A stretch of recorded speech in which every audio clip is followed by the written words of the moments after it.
And we are live. We are Hit the Bricks live.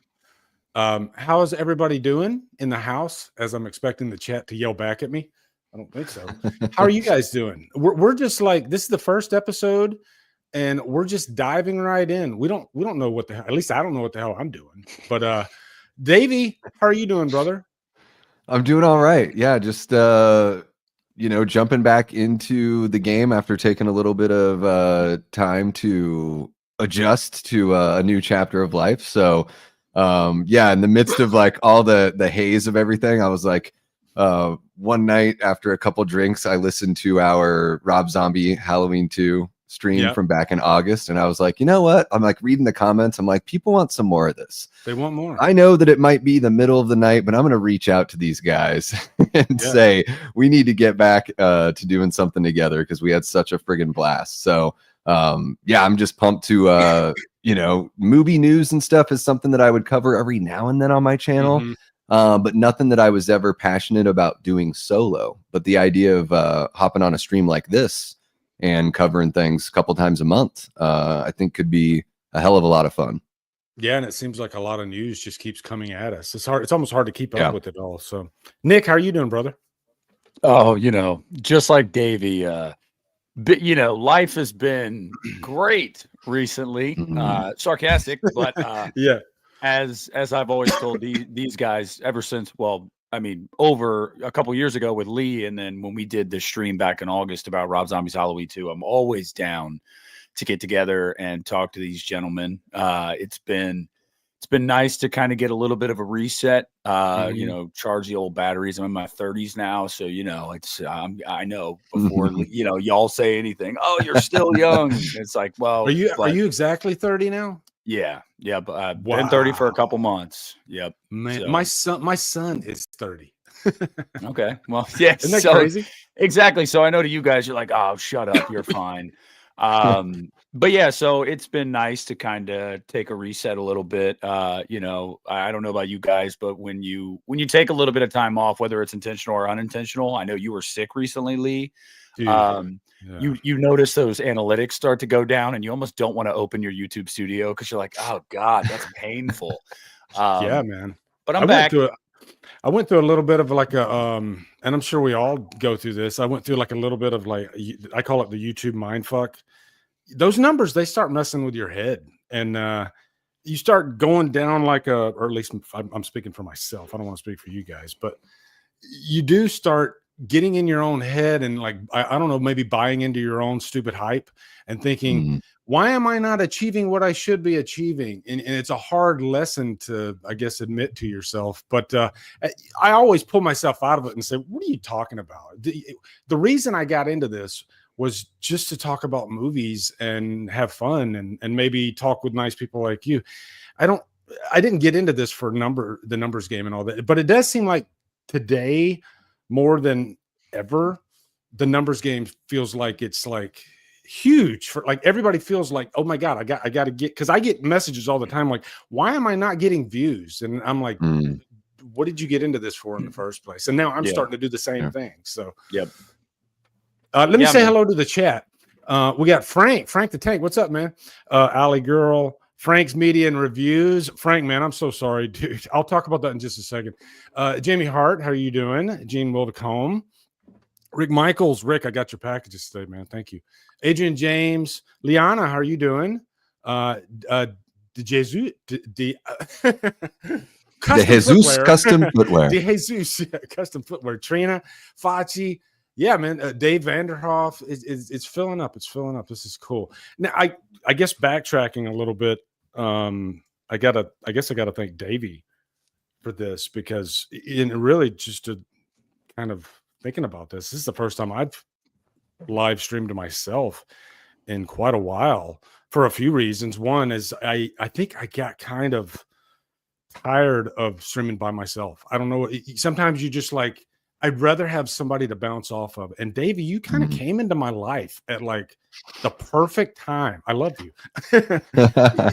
You came into my life and you said, hey, you sent this message to us and you're like, hey, I'm just throwing this out there, but I would love to like just, you know, maybe talk horror news with you guys. And that was exactly the time where I was just like, I need to shift things up a little bit, because it would be nice to talk to some friends about stuff instead of hearing my own stupid head talk about horror news. You know, it just sounds like you're regurgitating yourself over and over. And I just get sick of hearing my voice, I guess. And so this way I don't have to talk except for like a third of the time, which is nice.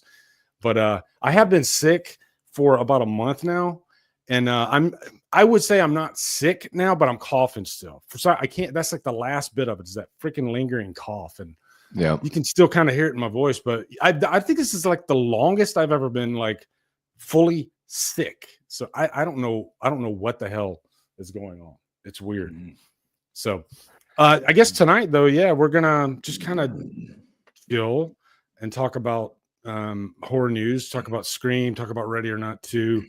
I guess the first thing, just kind of easing into something light. I did have a really bad theater experience, and I think it was due because I haven't had a bad theater experience in a couple months at least. You know, it's been a good run for a while now, but when I went and seen Novocaine, have you guys ever had this?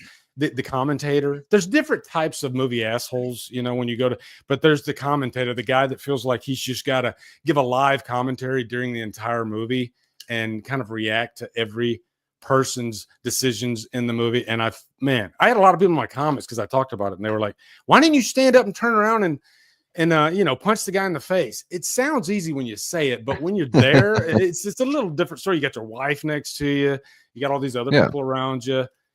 I don't know if the guy's got a freaking web. I've actually heard a story about a similar incident, I think a few months ago, where a guy followed another guy out into the parking lot, and he had a knife and he wanted to freaking like stab him because the guy said, "Hey, could you shut the fuck up?" So you never know what you're dealing with. Yeah. What's the last like movie theater experience you guys had where you're just like, what the hell's going on? I'm trying to think of, there was a movie I saw last year. I'm trying to remember the movie. It was a horror movie. I don't think it was Late Night with the Devil. I think it was The First Omen, where a couple, no, it wasn't. It was the end of 2023. It was Thanksgiving. I went to see Thanksgiving for a second time because I saw that twice in theaters. I really dig that movie. And the second time I went, it was like the second weekend it was out, so it wasn't very busy. And of course, it's like me and like 3 people in the theater. And of course, they, you know, same row as me, because why not?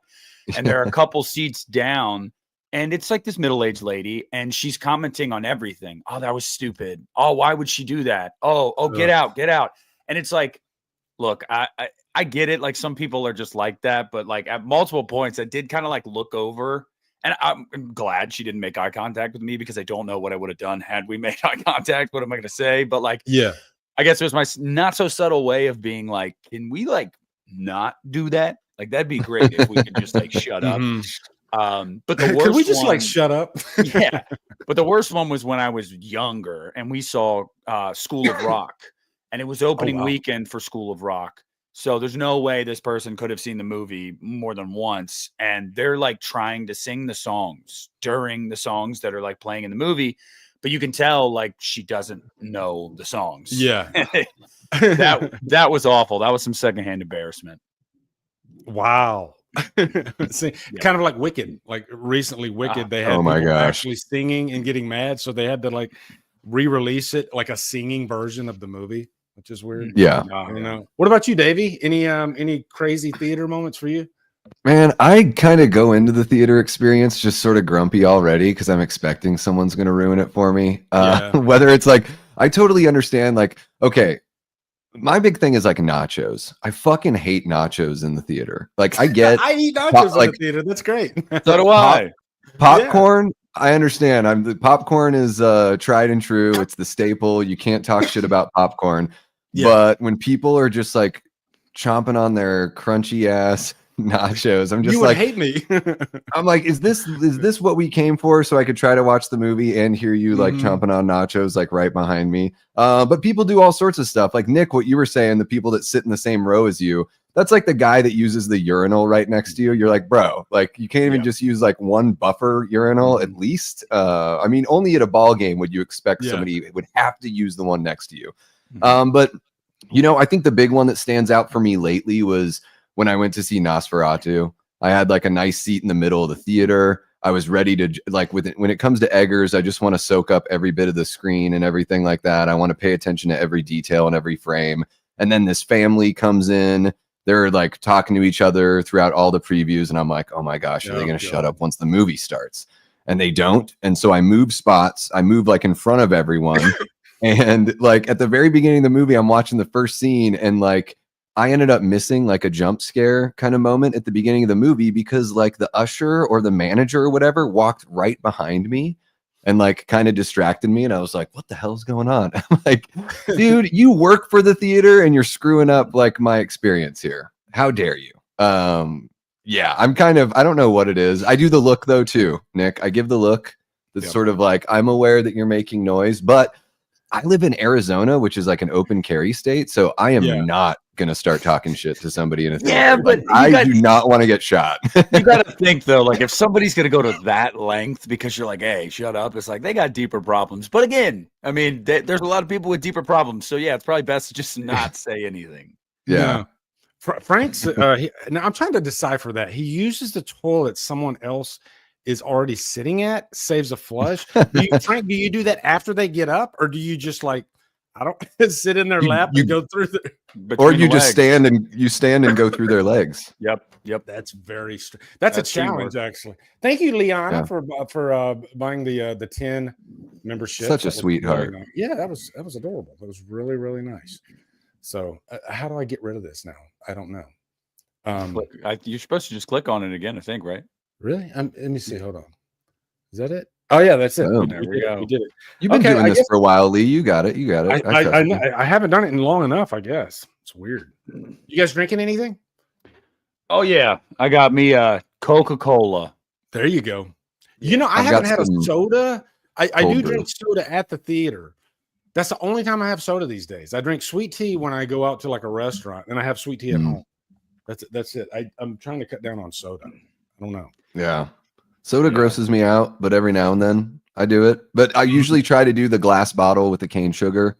So it's like bad, but not as terrible. But I've got a cold brew with a little splash of cream. And then I've got a watermelon seltzer water. Damn. I'm a watermelon junkie.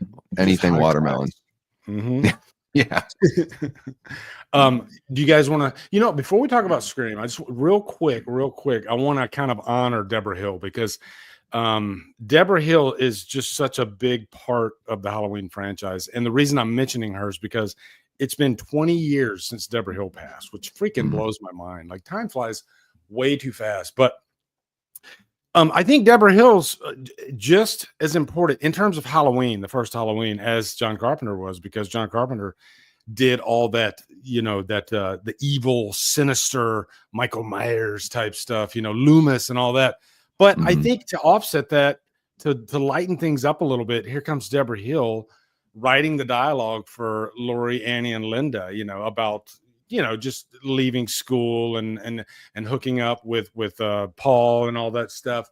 So it was just, I don't know, it was just a nice, like, happy medium. And then, she really was in the trenches, she's the one that holds the knife. That's an iconic scene in that very opening scene. So I don't know. Do you guys, have you guys watched like 25 Years of Terror? I'm sure you have. And I think that's the first time I actually, I guess saw Deborah Hill, even like knew of Deborah Hill. Cause I think this came out in, what was it? I think it was around 2000 is when 25 Years of Terror came out, somewhere around there. And I didn't know all the history of Halloween like I do now. And I think that documentary really kind of schooled me up on it. But Deborah Hill's one thing that really, for some reason, just stuck out to me because she was just so lively and talking about her time with the franchise. Do you guys have any kind of Deborah Hill little nuggets that you kind of remember? I mean, not necessarily nuggets. Obviously, I always think back to 25 Years of Terror as well. That was kind of like my introduction to her too. You always heard about her, but that was when we actually got to see her in the flesh and, the interviews and stuff like that. But the thing that I always walked away from that, and then any subsequent interview of Deborah Hill's that I saw, was that I feel like she had such a love and affinity for this series. And I feel like she was really proud of it. Yeah. And a lot more than Carpenter ever was, because obviously Carpenter loved doing the first one because it really got his foot in the door. But it's public knowledge that after that, he really didn't want anything to do with it. And so it seemed like as the years went on, Carpenter almost would seem annoyed when he would like have to talk about it or get asked about it. Meanwhile, Deborah Hill, it just seemed like, she was chomping at the bit to talk about Halloween. And I really appreciated that because, as a teenager myself, watching 25 Years of Terror, being fully in the throes of my nerddom with Halloween, because that's when it really all started. It was cool to like have a visual representation of me at this, like, oh yeah, this person that made it, that's like 3 times my age. She's like, oh, this is so cool. And I'm like, yeah, I'm not a weirdo. You guys are weirdos. Like, but yeah. What about you, Dan? Yeah, I think it's one of those things where she was, having that producer role is a little bit different, right? So like John's coming at it from this creative role, and he's always been a curmudgeon and everything like that, and sort of just like what's going to be the next thing. And I think sometimes when it comes to creative work, like the thing that the creator is least proud of sometimes is what fans love the most, and that they can sort of grow to resent that a little bit. But then with Deborah's role, being a producer, you're wearing so many hats. You're making a lot of stuff happen in front of and behind the camera. So there's a lot to be proud of because you're really working your ass off. And I think she's, like you had said, with her writing the girl's dialogue, it's one of those things where she is so integral to making that piece work and making it something that stood the test of time. So when I think of Halloween, I think of, there's like 4 things that like really stick out. So there's the mask is absolutely perfect. So without the mask looking perfect, who knows if that film works? There's Dean Cundy's cinematography, because holy shit, the film just looks beautiful and puts it a cut above, multiple cuts above A Nightmare on Elm Street and Friday the 13th when we're talking about those first films especially. And then you've got just the John Carpenter element of the music and what he provided with the story. And I think the other piece there is Deborah and her making it relatable with people that were at that age at that time. Now, certainly almost 50 years later, some people, I think one of the things people are most critical about is that contribution, or, that it seems to be a little slow, or the girl, the people will sort of casually rip on that dialogue a little bit. But I do think that it's supposed to, what I love about movies is when they immerse you and they just make you feel like you're experiencing something that feels real. And a lot of people out there, when they talk with their friends, don't necessarily sound super intelligent. So I'll take all the totalies you got. And I think Deborah is just one of, just such a big piece of making that film work. And then, of course, working with Carpenter on other films and, running her ass off and being a producer there as well. So I think that's where that nerdiness that Nick is talking about comes from. It's the pride in the work, because being a producer is tough stuff. Yeah, I think that innocent dialogue too, it offsets the evil, and I think it makes the evil work even more, because it just makes you care about these innocent, young girls. And then here comes Michael Myers, pretty much the devil incarnate. So I think if you didn't have Deborah Hill's dialogue in there, maybe that's why a lot of slasher movies don't work like Halloween does, because they don't capture that innocence as well as they capture the evil. Chris from a Movie Misfits video, he says, pretty cool that in Halloween 6, we have John Strode named after Carpenter and Deborah Strode named after Hill, and Bradford Hill passed away a couple months ago, which is crazy. So yeah, that's a good point. Say what you want about Curse of Michael Myers, but that guy's performance is friggin' awesome. He's one of the biggest dicks in all of horror history, and great performance. And I got a soft spot for Curse. I'm one of those weirdos. Oh, dude, me too, man. It's like, for a while there, I think it was in my top 3.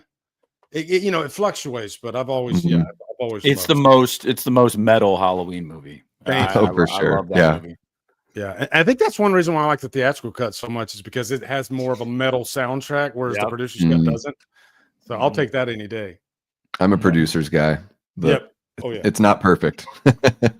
Yeah, you've talked about that before. And yeah, there are some people, they love the producer's cut, but I think that's cool, because I think both versions are different enough that it's believable that some people are going to fall in line more with the producer's cut. And I think the theatrical cut is a little bit on acid. So I can't, I can't fault you for, preferring the other cut. Sure. Yeah, the producer's cut to me feels a little more like the original film, like it's going for that tone. It takes a little more time. It has more of the traditional music. There are those slow tracking shots of Kara walking around. There's just really good moments where I'm like, oh, I kind of feel like I'm watching the original film here for a minute. It's kind of nice. I will say, since we're on Halloween 6 for a second, when I saw that in the theater in 95, not knowing what the score was going to be, because 4 and 5 had still kind of a traditional type of score, a little updated, but still pretty traditional. But man, when Myers is walking and you hear that almost like metal hitting metal, like did it, and then you like hit the guitar and everything. I was like, whoa, what is this? Like the squealy guitar. Yeah. It's like Michael's in the background, like shredding or something. He's got the Michael Wood. Yeah, the whammy bar going. Oh, arguably one of the scariest Myers to date, I think. I mean, George P. Wilbur freaking brought it in that role. Yeah, that shot of him walking in the hallway where he's sort of like got this sort of like I'm the king of the castle kind of thing walk going on. Love that shot. Yeah, he might be a little big in that one. I kind of like the different look, and I think the mask is great. I don't know, it's one of my favorite masks until the David Gordon Green. Yeah. All right, Scream. Everybody wants to hear about the Scream news. I'm not one of these channels that dives on a Scream update like every other day. But I'm guilty of doing the Halloween updates in the past when we get news. So I can't fault those channels that they freaking hang on every Scream word. But I think we've garnered enough news up to this point that it might be fun for us three to kind of dabble in. As a matter of fact, if I go over here, there's a brand new update as of like 2 hours ago. Let me see. Let me pull it up here. Let me switch over. Let me go back because I had it on the other story, Ready or Not 2. So yeah, pause you block. Okay, and let me go up here.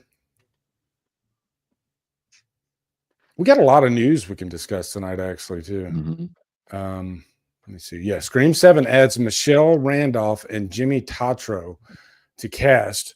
So, this is the biggest Scream cast. I don't know. Scream 2 had a pretty big cast, too, right, guys? Can you guys see that? Yeah. Okay. I can see it. I can only see you, though. I can't see us. Yeah. Where did we go? Oh, let me see. Hold on. Let me get back over here, then. Let's see what happened. Were the voices inside Lee's head? Yeah, I think so. Okay. Let me try. Kill for him, Danny. There we go. Yeah. Oh, let me get Chappie's super chat real quick. It says, which sequel do you prefer? A more classic sequel like Judgment Day, or a more polarizing sequel like Rob Zombie's Halloween 2, to where it challenges you a little bit? Judgment Day. I'm drawing a blank here, guys. From Terminator. Yeah, Terminator Judgment. Yeah. Okay, so we're saying a Terminator versus a Rob Zombie's. Oh, I see what he's saying. You know what? I guess I'll answer this one first, and I'll let you guys answer it. To me, it's hard to answer that because you could have a traditional movie, but it could be directed by a shitty director, and it could end up being still really bad. So yeah, Rob Zombie's Halloween 2, it works, but that movie could have been absolutely atrocious given the risks that movie was taking. But it worked for me because, as crazy as that movie is, it feels like Rob Zombie is in control of what he's trying to present, right? So I think it's a hard, like Terminator 2, that's James Cameron. So I don't care when I'm in love with a franchise, I'm kind of a blank slate until the movie comes out. Which is kind of fits into Scream and one of my complaints about all this news coming out. But I like just being a blank slate. And what do you got for me? Do you want to go the traditional route, or do you want to give me something that's just completely boss crazy? I don't know. I could like either. So I'm kind of cheating here because I don't know what the correct answer is. It kind of depends. I don't know. What do you think, Davey? I'm going to go with Rob Zombie's Halloween 2. I like when sequels take chances. You still have that original one that fits the mold that you really enjoy. And in the case of Halloween, you have a whole bunch of movies that, you know, feel like somewhat copies of the original, or they're trying to go for that. So I like movies like Halloween Ends and Rob Zombie's Halloween 2 that take chances. And I think Terminator 2 is an absolute like technical marvel. James Cameron is so damn good at pushing technology. He's probably the most important filmmaker as far as all that kind of stuff goes.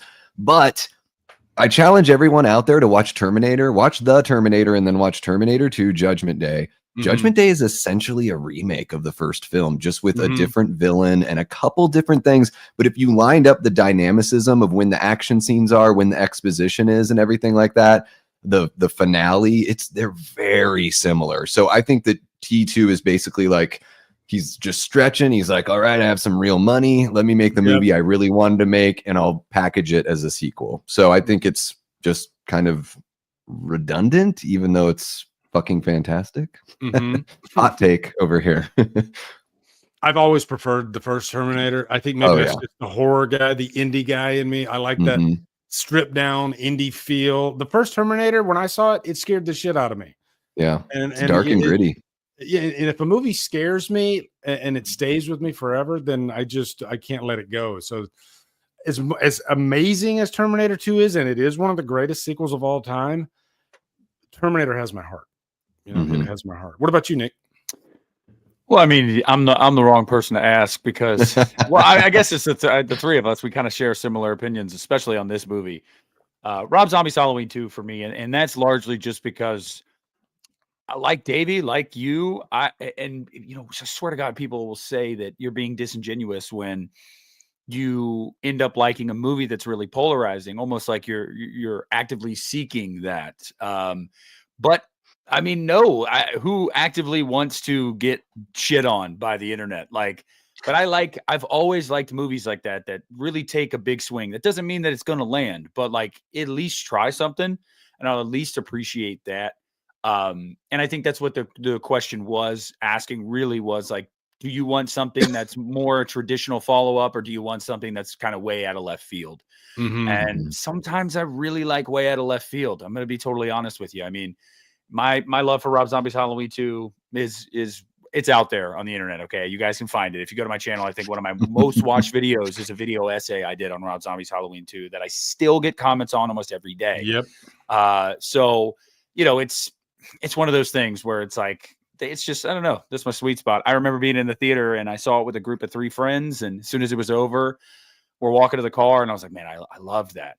And the 3 of them were like, yeah, I don't know. And I was like, wow, like I'm really on an island.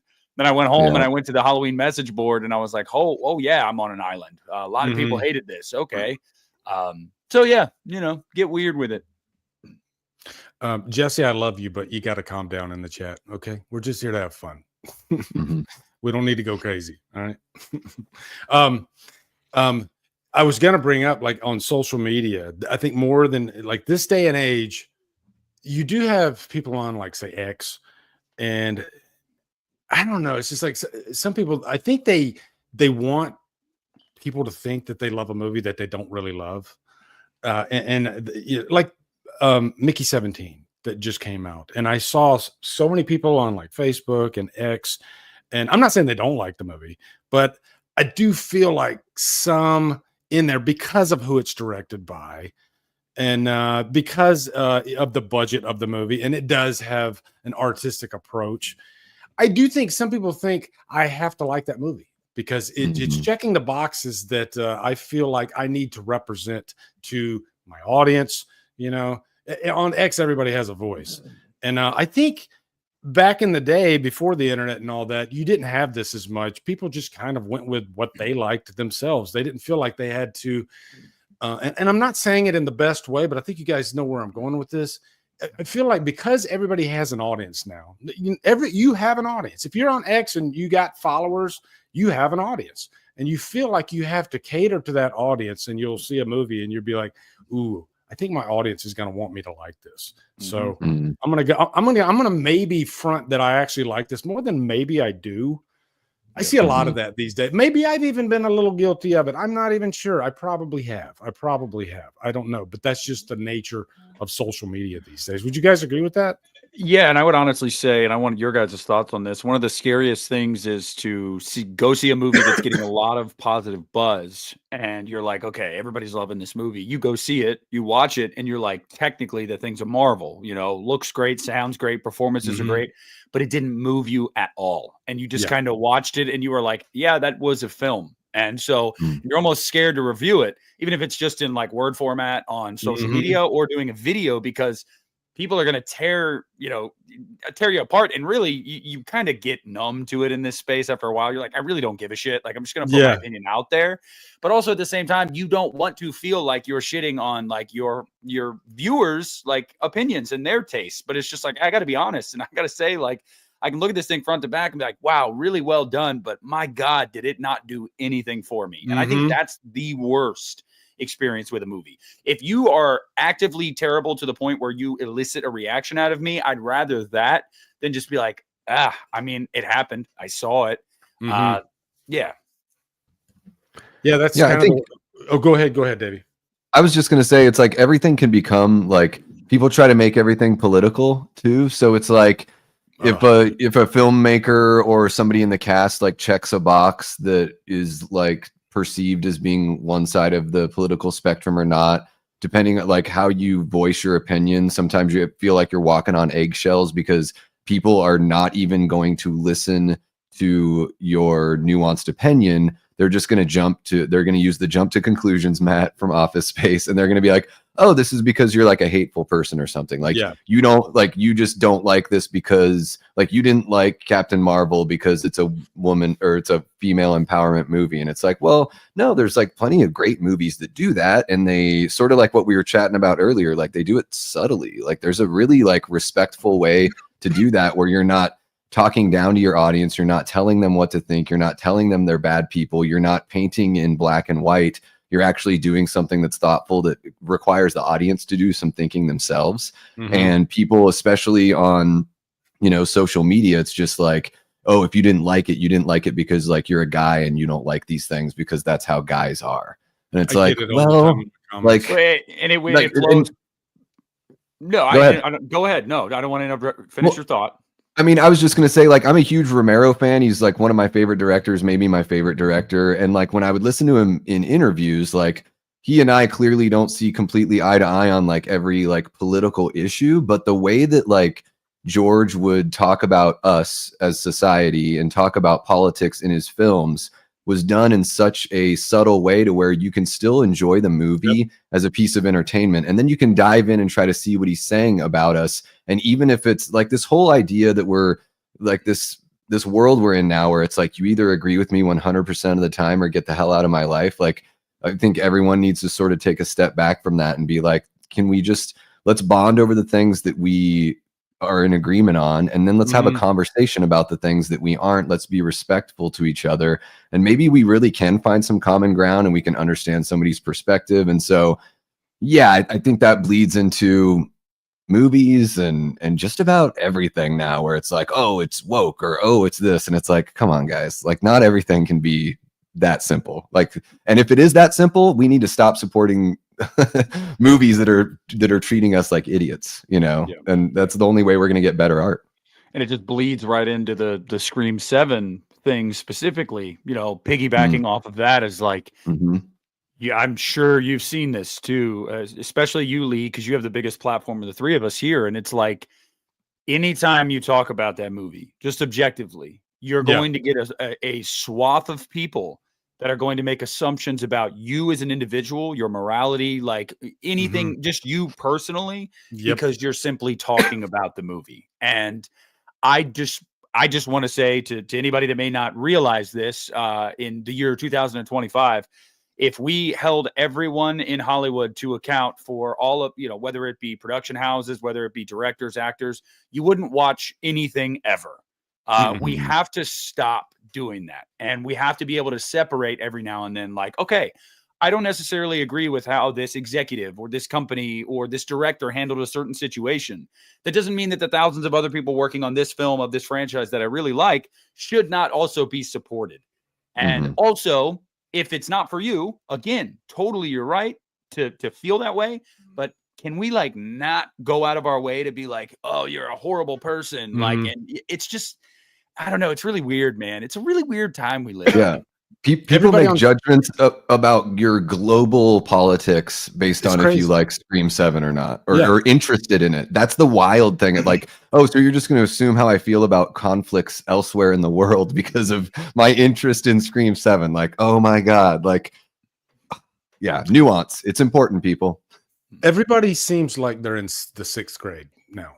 When I look at like social media and how people act on social media, it feels like 6th grade, like everybody's in 6th grade. And when I reviewed like Mickey 17, after I saw that movie, I was like, oh boy, here we go.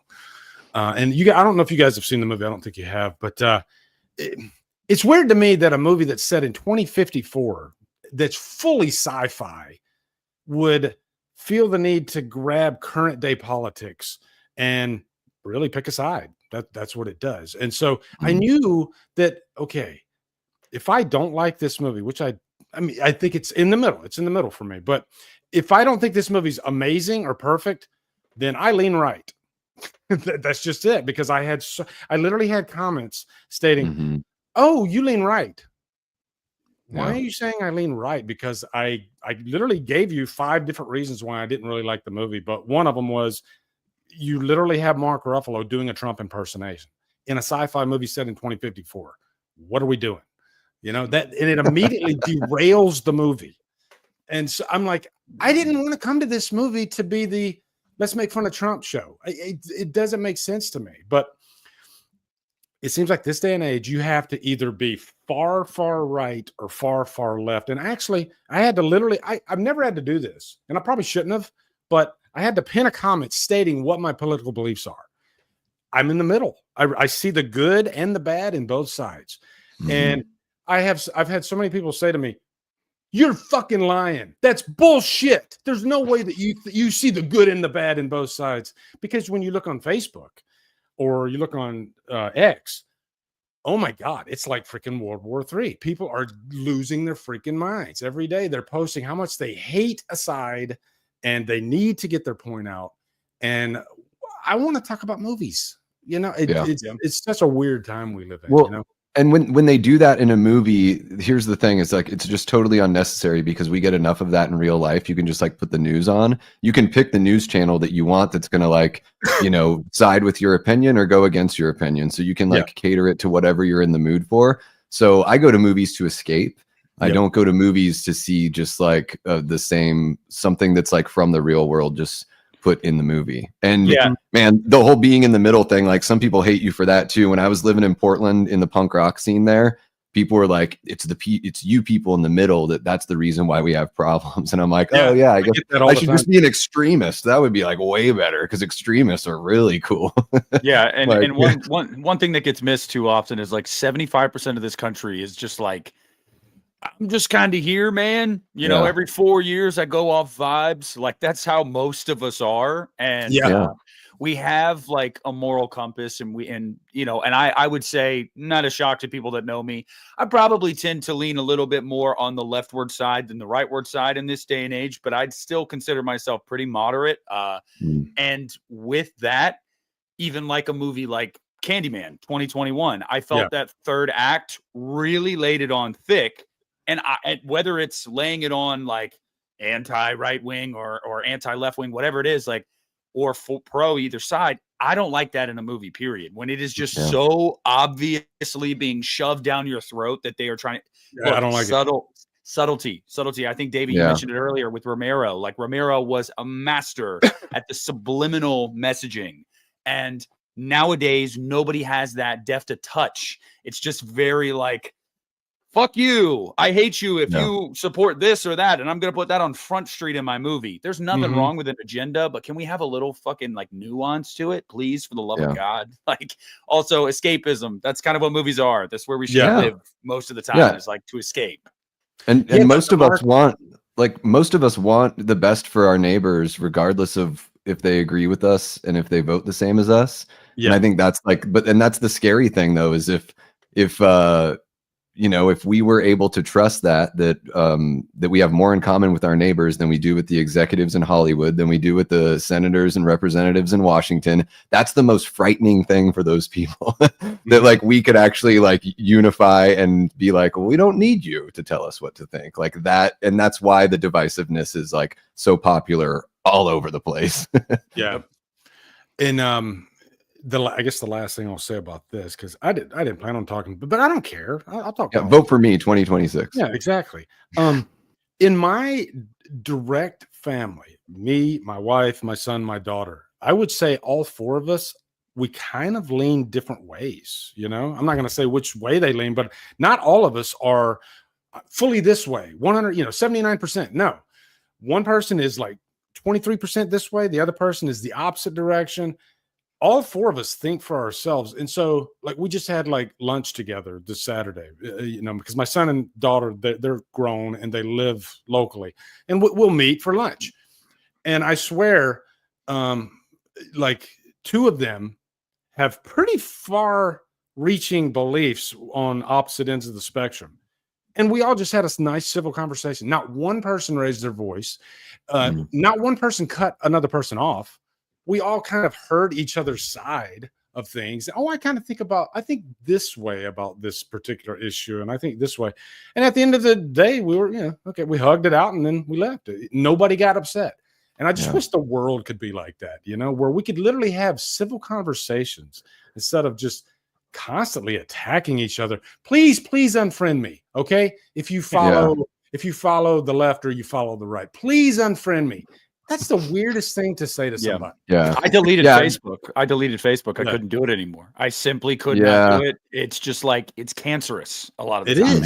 And I'm not trying to see the ugly sides of people that I used to think like, oh, like you're a cool dude. Like I like you. We get along or whatever. And then you see the most heinous shit that they'll share to their page for everyone on either side. And I'm like, oh my God, y'all are just putting on Front Street.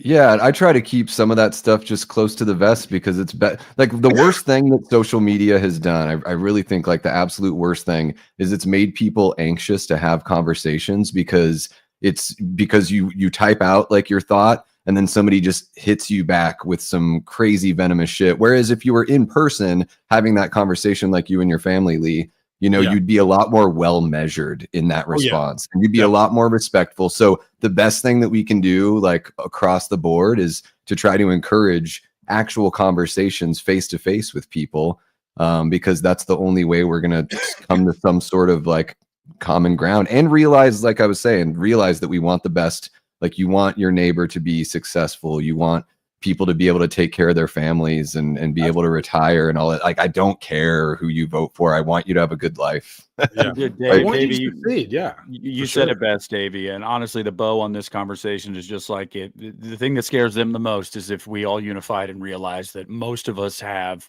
a lot in common. Very little actually separates us. But in order to keep making money and to keep doing the bullshit that they do, they have to keep us divided. So a lot of it's manufactured. And honestly, we just need to get back. We need to take some breaks off social media and talk to people in real life, like face-to-face conversations and realize that, hey, a lot of us want the same things, man. We really do. So, I've always had this saying, I'm way too busy to be offended. And it's true. I'm way too busy. I got way too much shit going on in my life to stop and be like, oh shit, I'm offended. You're kidding. No, Lee's kidding, guys. I saw him outside the theater with a picket sign, protesting the Little Mermaid. I saw him. He was. I know, right? I'm making 10 videos on it. Yeah. But Chappie, he says, do you think Joker 2 will gain a little bit of a cult following over the years, like with Rob Zombie's Halloween 2? I think so. I'm not saying that movie's great or anything, although I did find some value in it. I like that they you can compare that to Rob Zombie's Halloween 2. It took some bold swings. And, it's not the most rewatchable movie. Like the first Joker, oh my God, I could throw that freaking movie in like once a month and be happy. Whereas I think you got to be in the mood to watch Joker 2. So I don't think it has the rewatch value that Rob Zombie's Halloween 2 does, because I can freaking throw that movie in constantly. But I would not be surprised if it ends up having a cult following for sure. I don't know. What do you guys think? Well, I want to hear Davey's thoughts. I don't think I've heard his thoughts on Joker 2 before I share mine. I have not seen it yet. You son of a bitch. I know. I think I don't know what I was waiting for. I think I was waiting for it to go to streaming, and then just my, a big old train hit my life and knocked me off the rails. And I have heard so many good things and bad things. I mean, it sounds like, from what I've heard, it sounds like maybe even if it was just like the choice of songs were more appropriate or fit the story. But again, I'm talking out of my ass because I've never seen it. But I loved the first film so much. I mean, it like really captivated me. And yeah, I'd rather see something different than see them try to remake that movie as a sequel. Well, Davey, you're in for something different, brother. I'll tell you that before you go see it. You might hate it. Yeah, I personally, this is another movie like Rob Zombie's Halloween 2, Halloween Ends, where massive swing. Like they were just like, what you think you're going to get, you're not going to get. Now, to the people that said that it's not a sequel, I disagree entirely. It picks up right after the first one. I mean, we follow events from the first one. It's definitely a sequel. It's just very tonally different. But my God, dude, I loved that movie. And I thought that maybe I was being a prisoner of the moment. Came out on Max, I think in like December or January. And I was like, I'm going to watch it again. And I watched it again. And I was like, yeah, dude, I still really, really like this movie. And I actually listened to the soundtrack probably like once. Great or soundtrack. Twice a month. Like I really like that soundtrack. But the movie, Davey, I mean, every bit of that $200 million is on that screen. It looks incredible. The set pieces are to die for. And Joaquin is great again. And I think Lady Gaga is I think she's great too. But I think that the thing that people don't like about Joker 2 is very similar to Halloween Ends. We thought this character was something. You told us one thing, or we thought you were telling us one thing, and now you're telling us something different. And we don't jive with that. When in reality, and Todd Phillips has said this, and if you go back and watch the first Joker, you can read the tea leaves. It's right there. It was telling you from the first one, this is not exactly what you think it is. And so I loved it. It pissed a lot of people off, but I loved it. All right, putting it on the watch list. When I walked out, I said, me and Nick and I, we definitely agree on a lot. I think we both like weird movies, but when I walked out of it, I was like, I really like that. It was just so unique. Plus, I do think I like musicals if the music is good. And but the first Joker covers a lot of ground, whereas the second Joker kind of stays put in one section of his life, right? So it feels more halted, but the movie does feel, kind of patient and stretched out, and there'll be moments. One of the biggest complaints I hear from people is that you're wanting the movie to move forward, but nope, we got to stop and we got to do a song, but that's kind of what musicals do anyway. So sure. Some people hate musicals. Yeah. So. I mean, Little Shop of Horrors is like one of my favorite movies of all time. So I'm a musical guy as well. I like musicals. Sweeney Todd. I freaking love Sweeney Todd. Yeah. I liked Wicked, if I'm being honest. I think it was a little bit too long, but I still liked it. So yeah, it's a bummer. It's a bummer that it flopped so hard, but at the same time, it's really not, because they were never going to make a third one. Todd Phillips didn't even want to do a second one. No, so it's not like it's like, oh damn, we'll never get a continuation. No, we were never going to get one anyway. So I'm glad the movie exists. I'm really, really happy with it, and I think over time people will come around more to it once the shock wears off. I think the same thing's going to be said with Halloween Ends. I mean, look at Rob Zombie's Halloween 2. Lee, when we talked about this earlier, look at your chat. A lot of people saying, I like it. I don't hate it as much anymore, because we've had multiple Halloween movies since then. And I think that once that shock wears off and time goes on, people can go back and be like, it's fine, whatever. I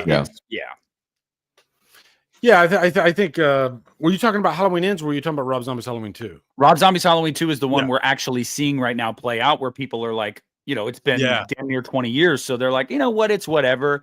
I think we'll see the same thing in 15 years with Ends. I really do. Yeah. Yeah, I think Ends took the hatred off of Rob Zombie's Halloween 2. People forgot their hatred for Rob Zombie's Halloween 2, and then they just fully focused on Ends. You could have a meme of someone putting a tea kettle on the back burner, and it just says Rob Zombie's Halloween 2 on the tea kettle. You guys ready to talk about Scream? Yeah. Okay. Hey, Destiny. Destiny's just popped in. Just what's happening, Des? Okay, cool. Lee's ready to talk about Scream. I can tell you that. Oh, yes, I am. Here we go. Let me read this latest. Okay. Michelle Randolph, 1923, and Jimmy Tatro are the latest to join the cast. What the fuck was that? Of Scream 7. I just Currently got in yelled production. at. I know one of those ads, I guess. Currently in production in Atlanta, the slasher sequel is scheduled to be released on February 27th. Nev Campbell. So there's pretty much just going down the. Let's count how many freaking characters. So we got 1, 2, 3, 4, 5, 6, 7, 8, 9, 10, 11, 12, 13, 14, 15, 16, 17. But Ethan Embry is number 17. 18. And then Yeah. 18 Jeez. characters have been announced so far for the new Yeah. Scream movie. You know, I'm going to rip the Band-Aid off for you guys, and I'm going to ask you a question, okay? And you know, you can be honest. You can tell me what you think. But do you feel like we're blowing our load way too early with all of this Scream news? Do you feel like you know too much at this point? And you might not. And I'm curious to hear what you guys think, because I've seen online some people are like, yes, I love all this great news. This is fun. I can't wait for my Scream movie. Not that they're giving the plot away, but I don't really want to know these dead characters. You know, that's what we're assuming, that are all coming back. I feel like that would have been a great thing to kind of keep close to the vest. I'm sure you have your reasons. Oh no, we need to get this out there to set you up for this movie when you sit down in the theater with your bucket of popcorn and your soda. I just need to know. I need to know, and nachos. Yeah, I would have the nachos, but I need to know that Stu's in this movie, okay? Because that way it'll set me up. Yeah. What are you guys thinking? Davey, I'll let you go first. Yeah, I mean, I think that one of the reasons why they're making these announcements is because they know that pictures are going to come out of these people anyways. So they're just trying to get ahead of it themselves and have their chance to drop the news instead of it, you know, come out later. I do think that there's this like slow drip. It's almost like the water bottle inside the hamster cage, you know. It's just there's a bead of water there. Like every time you go up to it, there's another person that's been, you know, mentioned to be in the movie. And yeah, like you were saying, they're not giving away the story. So it's like, it's news in a way, but also it's like really not much to go off of. Yeah. Honestly, I think the big reason why they're doing it, and it might be genius, because like you were talking about, there are a lot of channels on YouTube that have found a lot of success talking about all of this Scream news. And so it's like they're saving themselves some of the advertising budget by building up all this hype a year before the film even comes out. So I think that's part of it right there. I don't know. I think my biggest concern when I hear all these things come out is like, how are they going to make this work in the story? If it really is something like Ghostface using AI, I just don't know if that really like jives with me. I'm more concerned because I'm such a character development and story person. I'm way more concerned about like, how is this going to make sense for me as an audience member that's been watching this series since 1996 versus like, oh, cool, Scott Foley and Matthew Lillard are coming back. Like, I mean, I'm so looking forward to this movie. I really hope it's great, but I'm starting to get concerned. Well, I mean, yes, like my biggest thing is, how is this going to affect me emotionally? Because anytime I go into any movie, I don't care what genre. I want to be moved. I want to feel something when I'm watching it. And I think that sort of takes away from it when you're giving away all these, you know, all these characters, but especially all these dead characters.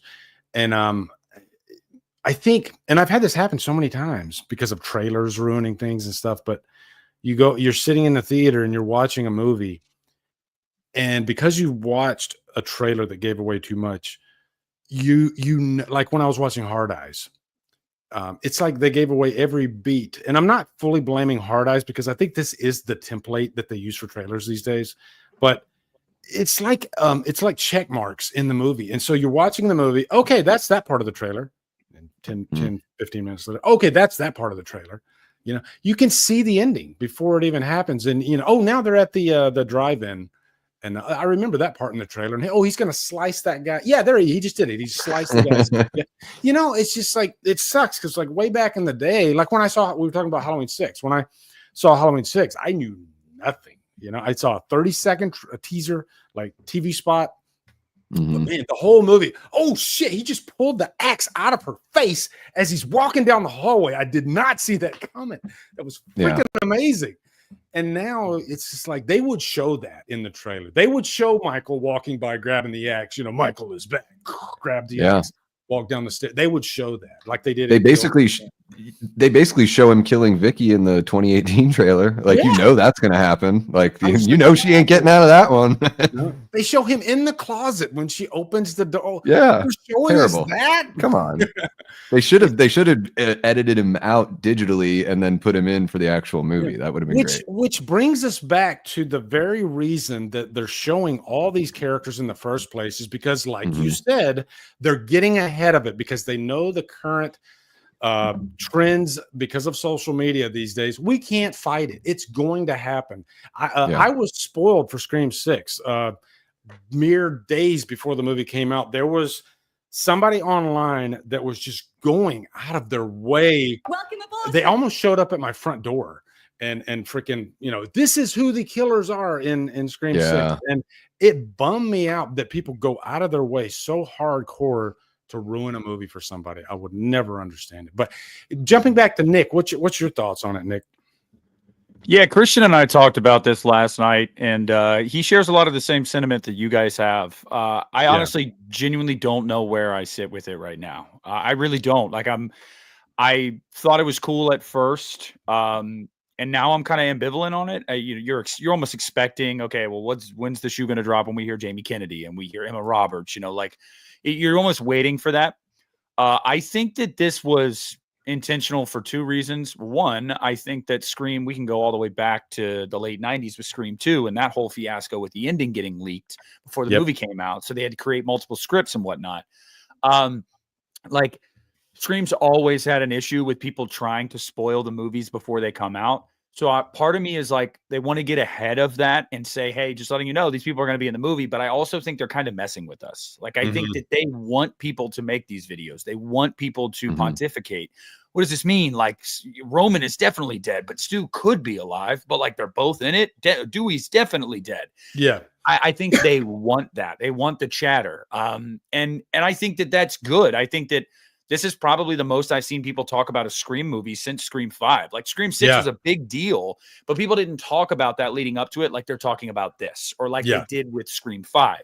And I think that, for better or worse, that's going to at least make people want to go see it to find out what the hell this is. Now, I have always been a Stuther, and I remain a Stuther, but I'm going to tell you guys right now, they're not announcing Matthew Lillard's involvement if he's the killer. So they would not have spoiled that reveal. Yeah, I think so too. Yeah. So it's just like, for all you guys that say Stu's dead, don't worry. He's going to be dead. But as far as what it means for the story, I don't know. I personally don't pay much attention to AI these days because I find that shit to be actually like, I don't trust humans with AI. I think it's just going to go bad. Like, eventually it's going to go wrong. But it's topical. So if that's part of their plot here, that makes total sense. Scream has always been at the forefront of talking about what is topical at the time. So it would totally make sense. It's just, how do you incorporate that into a Scream movie? And then, Christian and I were bouncing ideas off of each other, and we were like, is it going to be like FaceTime calls where if Gail gets a call, it's a video call and it's Dewey, and is it done to fuck with whoever's getting the call to think, no fucking way, this person's dead? Like, I have no idea how they're going to do it, but I'm going to put my trust in Kevin Williamson, for better or worse, because I think that he's been a part of the best Scream movies. So I'm in. Yeah, I think bringing Kevin back like that, I think that's one of the reasons. When Neb decided to come back, obviously there was a money issue with Scream 6, but I would bet everything I own that she also told them, I want Kevin to direct this movie, and I'm not going to come back to be in this movie unless you offer that to him, because they talked about it for so long, and it's kind of just like getting the band back together, So I'm very hopeful. I really want it to be good. Aren't the same writer? Like, I know Guy Busick and what's the other writer's name? Aren't they writing this one? Yeah, James Vanderbilt. Yeah, James Vanderbilt, Guy Busick. Now, is Kevin Williamson playing a part in the script as well? Is he just leaving the writing duties to them guys? I would have to. I don't know if he's getting a writing credit, but I would have to imagine. with this being his baby and him directing it, he's going Mhm. to, he's 100% going to be heavily involved in Yeah. where this story is going to go. I wouldn't be surprised if we find out that it was largely his idea, the bones of the story, at least. Yeah. Yeah, even I if they think- had a script written beforehand, I'm sure Yeah. he's going to dive in and be like, all right, this is what I'm changing. But yeah, I wouldn't be surprised, like Nick said, if he doesn't take a credit, but if he has like, we find out like Edward Norton that he's like kind of ghost writing it or ghost rewriting it. Well, I know Kevin Williamson was adamant that Stu was dead, right? Like, I don't think he wanted Stu to be alive. And he's even mentioned that in the past. So because of his involvement in this, I think that does kind of nix the idea that Stu is alive. Well, he also contradicts himself because years Yeah. ago, we know that Scream 3, his original idea was that Stu was behind it all. So it's True. like maybe the guy's doing a bait and switch, but I would have believed that until they announced Lillard's involvement. And then I was like, no, Yeah. there's no way. Lillard wants to, he adamantly wants to come back as the killer. He's literally stated that so many times. So I think there is a little small chance that he could be alive, but I'd say 90% he's dead. Who knows? That would be different for Scream. I mean, that's the thing that a lot of people complain about with the Scream franchise is that, you know, the whodunit element is really cool, but also it makes like every sequel just sort of feel like the same. So, you know, I mean, what if they did something crazy like we find out that Dewey getting killed in Scream 5 that wasn't little Mikey Madison or whatever? Because there's no way like a 5 foot tall, 98-pound high schooler could like pick up a grown man, you know, gutting them. So it's like, what if we find out that was Stu or something? They bring back that whole cult of Stu sort of thing. And so we see, I don't know, flashback, whatever. Probably not going to do that, but I feel like they've got to do something different here with Scream 7. Either, maybe there is a killer that we know about, or maybe they do like the cliffhanger kind of two-parter, and we know we're going to get a Scream 8, and we don't know all of the killers' identities at the end of Scream 7, which that would just make all the channels on YouTube even more successful. I've stated that so many times. I want them to leave us on a cliffhanger. The Scream franchise, the whodunit slasher, I mean, the ultimate thing that you can do with a whodunit slasher in a franchise is leave the audience hanging, begging, frothing at the mouth for the next movie. And for some reason in slasher movies, they always feel like they got to put everything, you know, zip it up with a nice bow at the end of the movie. But I honestly think not every fan wants that. I do think that we want question marks at the end of movies. As long as the meal was satisfying along the way, if you wanted to leave us with a big cliffhanger for the next movie, I think a lot of people would be really excited, actually. Yeah, I mean, I campaigned hard as hell to nobody, but you know, I campaigned hard as hell to the mirror. Leading up to Scream 6, like, let's do it. Let's change the formula and let's not reveal the killer at the end of this movie. Let's let Ghostface get away. And I think that honestly would just pay huge dividends for, I think, the longevity of the franchise. I think you have to switch it up a little bit at this point. And I mean, who knows? Maybe Scream 7 will switch it up in a lot of different ways, but the tried and true formula of like the Scooby-Doo, you know, the Scooby-Doo ending always, like, I do want to see something different. And I believe, and I want to ask you guys, because I think we would all agree with this. Had that been the end of Scream 6, we don't get Ghostface unmasked at all, and we go into the movie, we would have all probably walked away been like, dude, is it Stu? Like, is it Stu? Because like, why wouldn't they unmask? This has got to be somebody that's been a part of this for a while. And I think that really would have helped with the building the hype as well. I mean, obviously didn't need it for a lot of reasons, but yeah, I don't know. I want to see that. Don't unmask him, especially because they're talking about this is the start of a new trilogy. There's reporting that Scream 8 is in early development right now. So like, I've heard that too. If this is the start of a new trilogy, don't show him. Don't reveal Ghostface.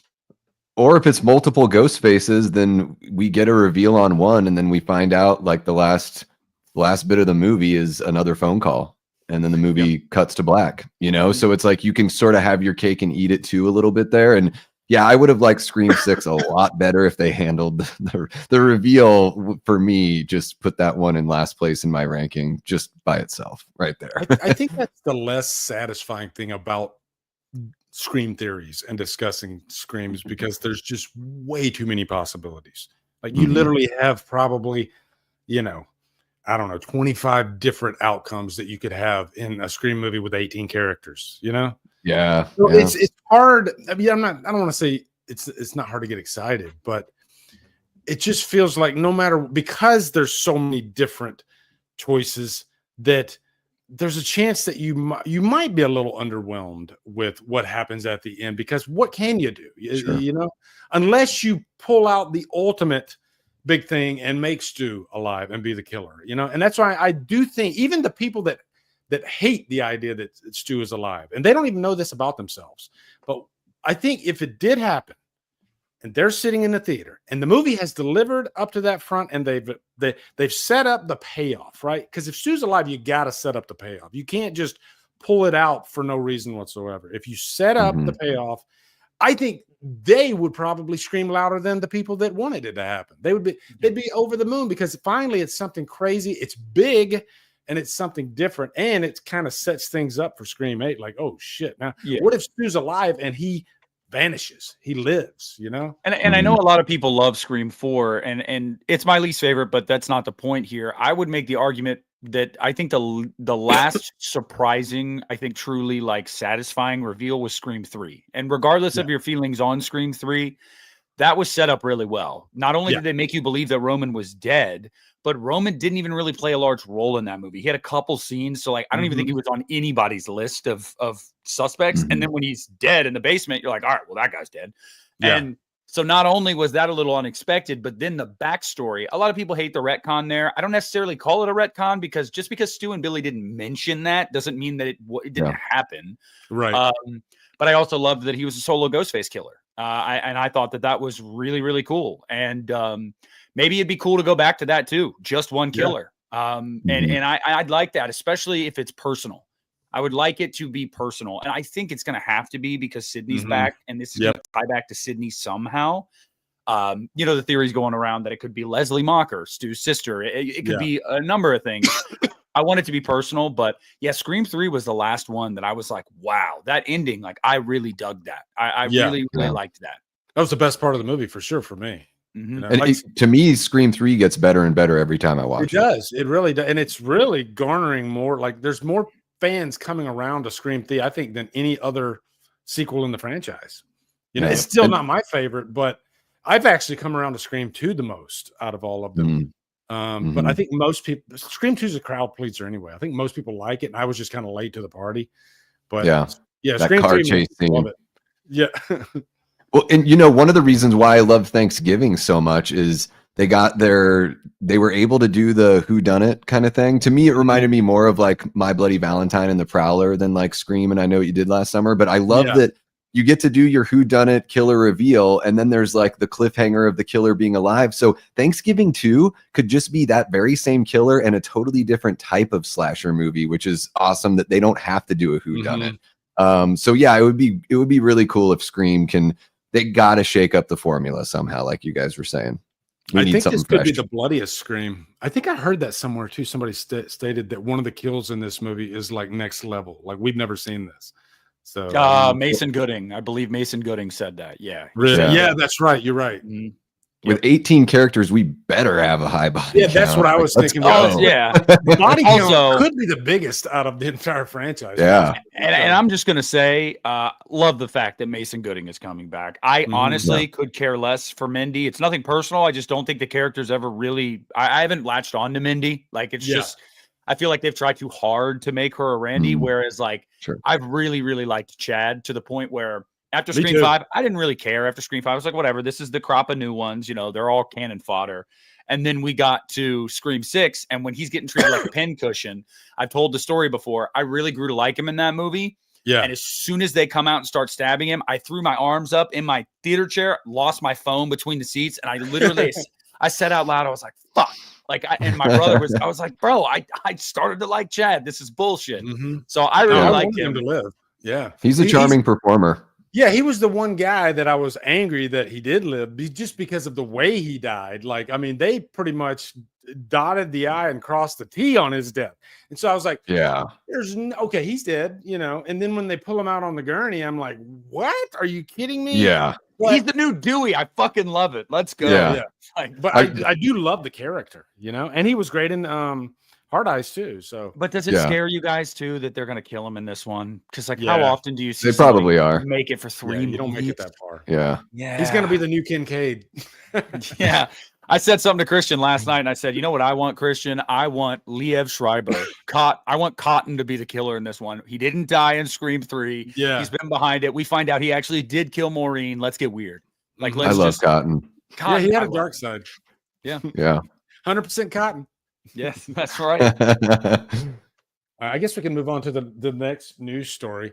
Let me pull it up over here.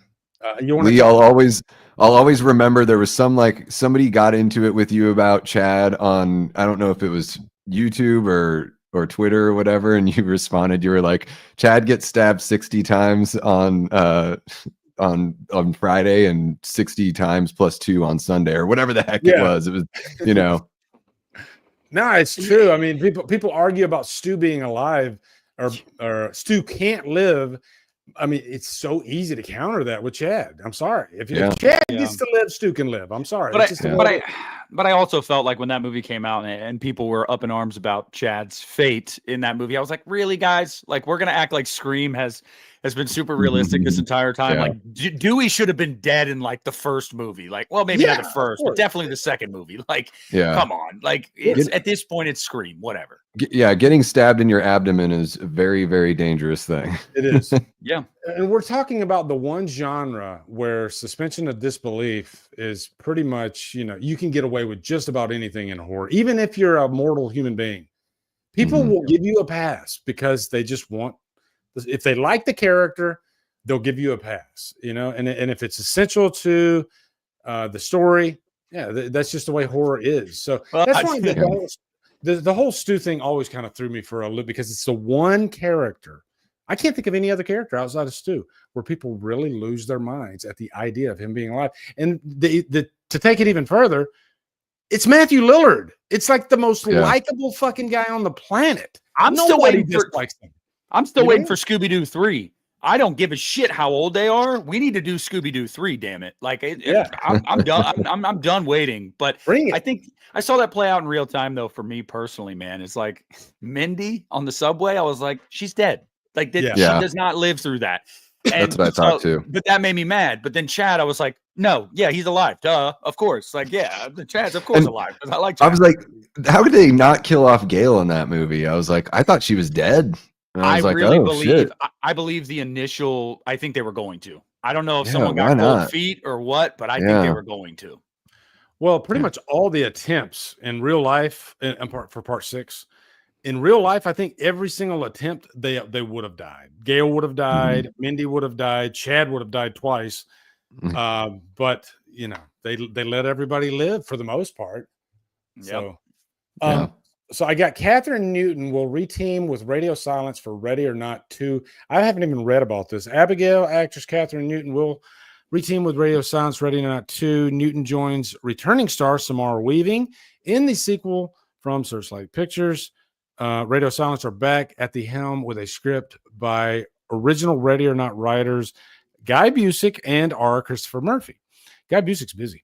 The first film followed a young bride as she joined her new husband's rich, eccentric family in a time-honored tradition that turned into a lethal game. I love game movies, you know, like a deadly game, and that's what was so fun about Ready or Not.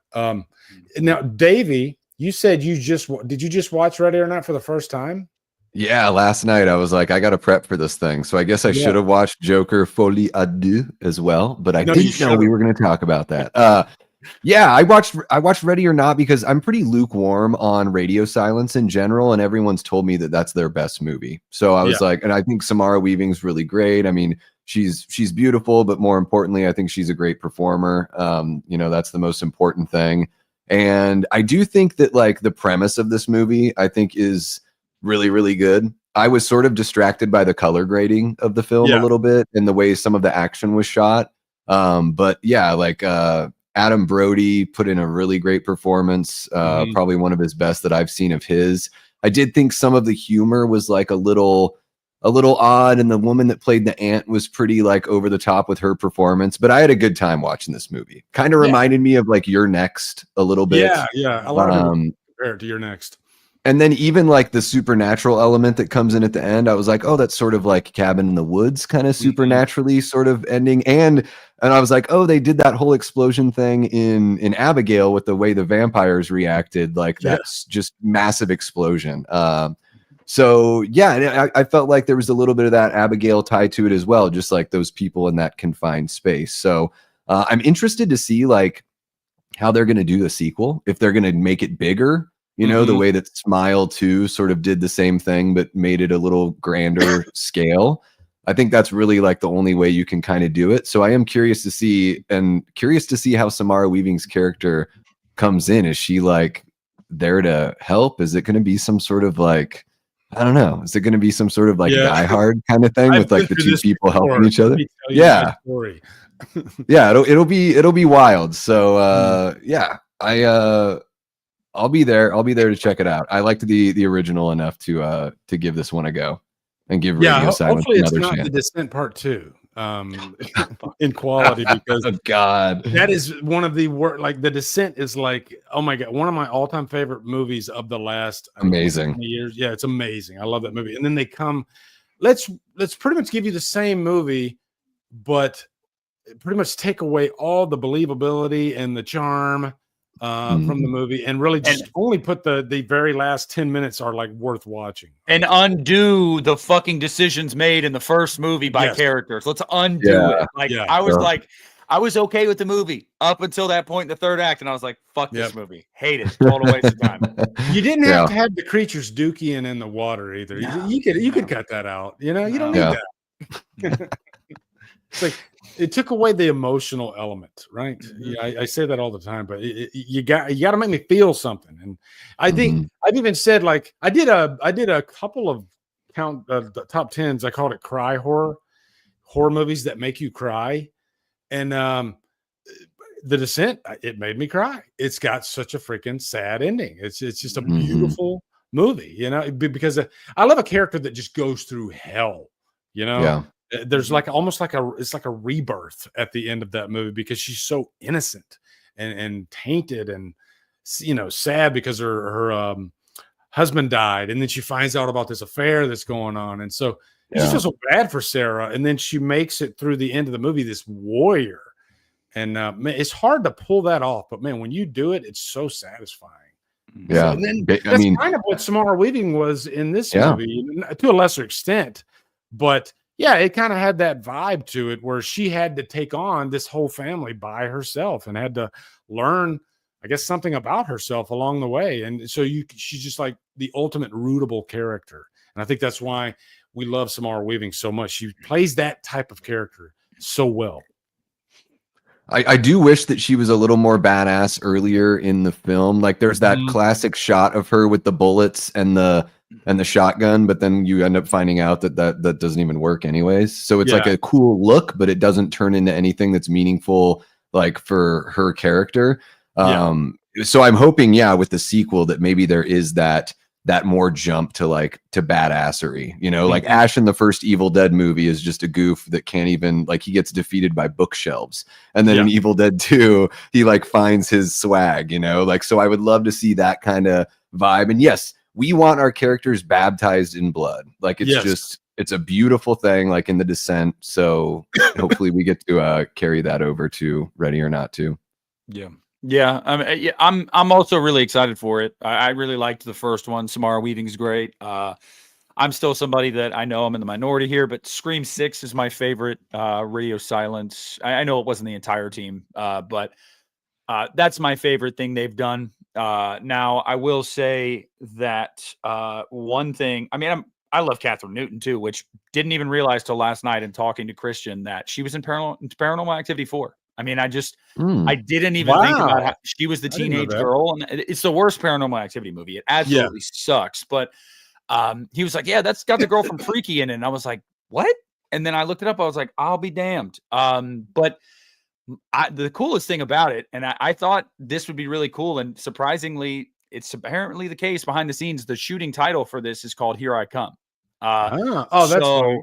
I want to see it be titled that. The only thing I could see them like I could see them wavering on it because people might go, "Huh?" Like if you're not familiar with the first one, you won't know it's a sequel. But I hope they title it "Here I Come" because I think that's perfect. But yeah, I think it's cool. Yeah, I don't know how Samara's going to come back into play in this movie at all, but I'm here. I trust him. Have they talked about a Babysitter 3? That's why I brought up Allie's comment there because I like both Babysitter movies. Yeah, is Jenna Ortega in the second Babysitter? Yes. Yep. Holy shit! That's right. That just kind of came to me. I was like, damn, I forgot. It's weird how she's so big right now, but then you go back and you realize she was in Iron Man 3 as the little girl sitting under the Christmas tree. She was like freaking like 6 years old, 5 years old. Yeah. Yep. So. She was in Insidious Chapter 2. Really? No way. Yes. And I'm trying to remember. Someone in the chat tell me where it is in the movie, but it's like a background role. Like you wouldn't even know unless somebody pointed it out to you. But go to Google right now and search, and you'll see that she has a credit. Yes, she is in Insidious Chapter. Crazy. Yep.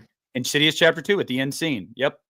The girl from Lost is in Freddy vs. Jason. She's an extra. She doesn't have a single line. I'm trying to think of her name. Damn it. The curly-haired girl from Lost. Big part in Lost. I can't remember her name, though. Damn it. But yeah, I didn't watch Lost. No? No.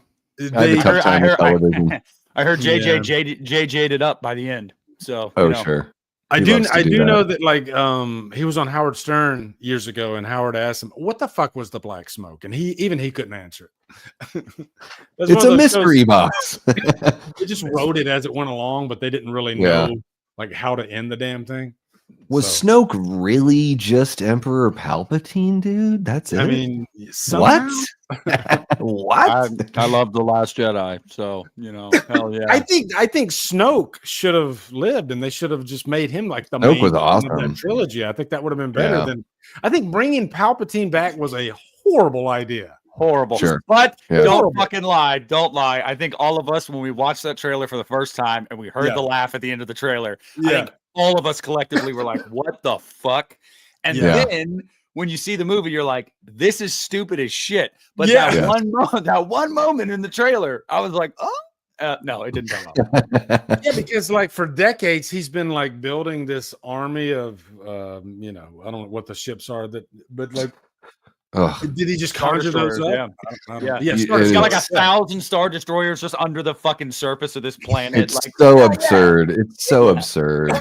Somehow Palpatine has survived. Yeah. Jamie Hart. Yeah, she said Evangeline Lilly. And Jamie, I hope you're doing well. I know Jamie, you just got out of the hospital, so I hope and pray that you're doing well. But yeah, Evangeline Lilly. Yeah, she's great actress. Great actress. She's Jamie is a pillar of the community. Love her so much. Yes. Yeah, she really is. So. One of the most positive people, man. I tell you what. Yeah, and there's a few like that in the community. You guys know in your comments, you'll see like certain like George here.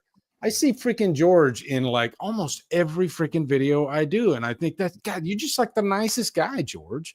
And there's quite a few people in our community that they show up. They're always there, in the good times and the bad, and they just want to be there for you. And it's just like, man, it's just the sweetest thing. It really is. So keeps you going when life is tough. That's for sure. Yeah, I really lean on the community when with everything that's been going on. I was watching your last stream, Davey, and man, you do devote a lot of the beginnings of your stream to your audience, and I think that is a great thing to do that. I just want to commit 10 minutes of my time before we get going to just saying hello to everybody and thanking you guys. And I'm like watching. I'm like, that's how you do it. It's not a show without them, really. And I learned that from the guys from Good Real Hunting. That's something that they do very well. And I was like, man, I want to make sure that I'm engaging the chat because I want to build a community here. Because like we were saying at the beginning of the stream, you get obsessed looking at views and all those analytics. And I'm like, yeah, but I'm in it for the long haul anyways. So I'm in it for these people, and I want to be as invested in them as they are in this channel. And then the channel is also theirs, even though it's mine. So don't tell me how to run it. And that's the mindset to go into it with, like doing stuff like this, talking with friends about, you're not thinking about the algorithm and all that stuff. You're in the moment and you're talking about something you love and you're engaging with the community, and then you forget all about that stupid shit. Yep. Chappie, he says, oh, this is a good one right here, guys. Thoughts on Kathleen Kennedy leaving, or is she Lucasfilm? Yeah. What do you think will be her legacy and the sequel trilogy and the future of Star Wars? I'll say this. It's sad when you've had such a long career like she's had, and she has so many freaking big guns under her belt, so many billion-dollar movies, but to close it off and be one of the most hated people in the entertainment industry by some of the fans. It's and maybe that's part of the reason why she won't admit that I'm she said I will always make movies, and maybe that's what she will do. I don't know, but here's my thinking, okay? And I'm just trying to think outside the box here. If Kathleen Kennedy leaves, does that?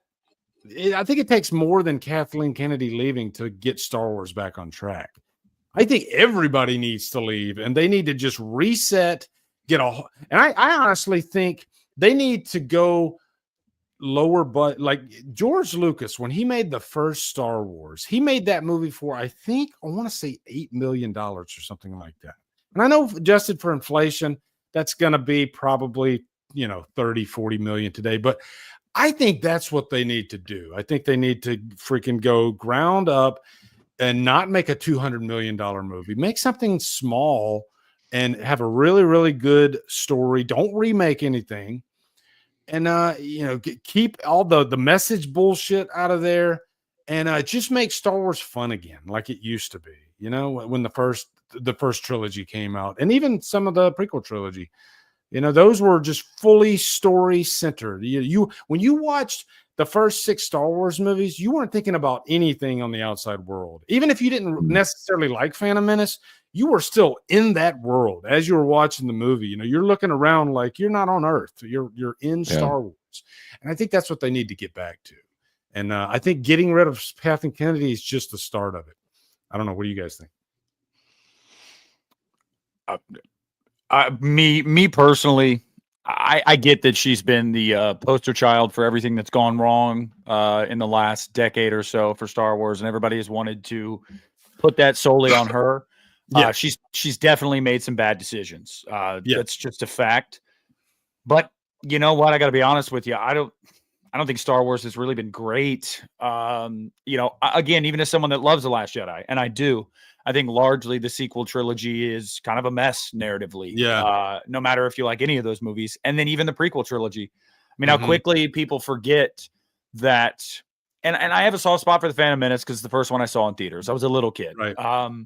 But it's not a very good movie. And Attack of the Clones is easily my least favorite Star Wars film. I think that movie is just insanely boring and does not pay off the Clone Wars at all. So we could kind of bitch and moan, like George Lucas played a hand in it too. And his treatments for 7, 8, 9 were not very good. And so it's just like, I think that honestly, the largest problem here was they wanted to make a sequel trilogy. I don't think it ever needed to happen. And I don't think I don't think it mattered who was running the ship.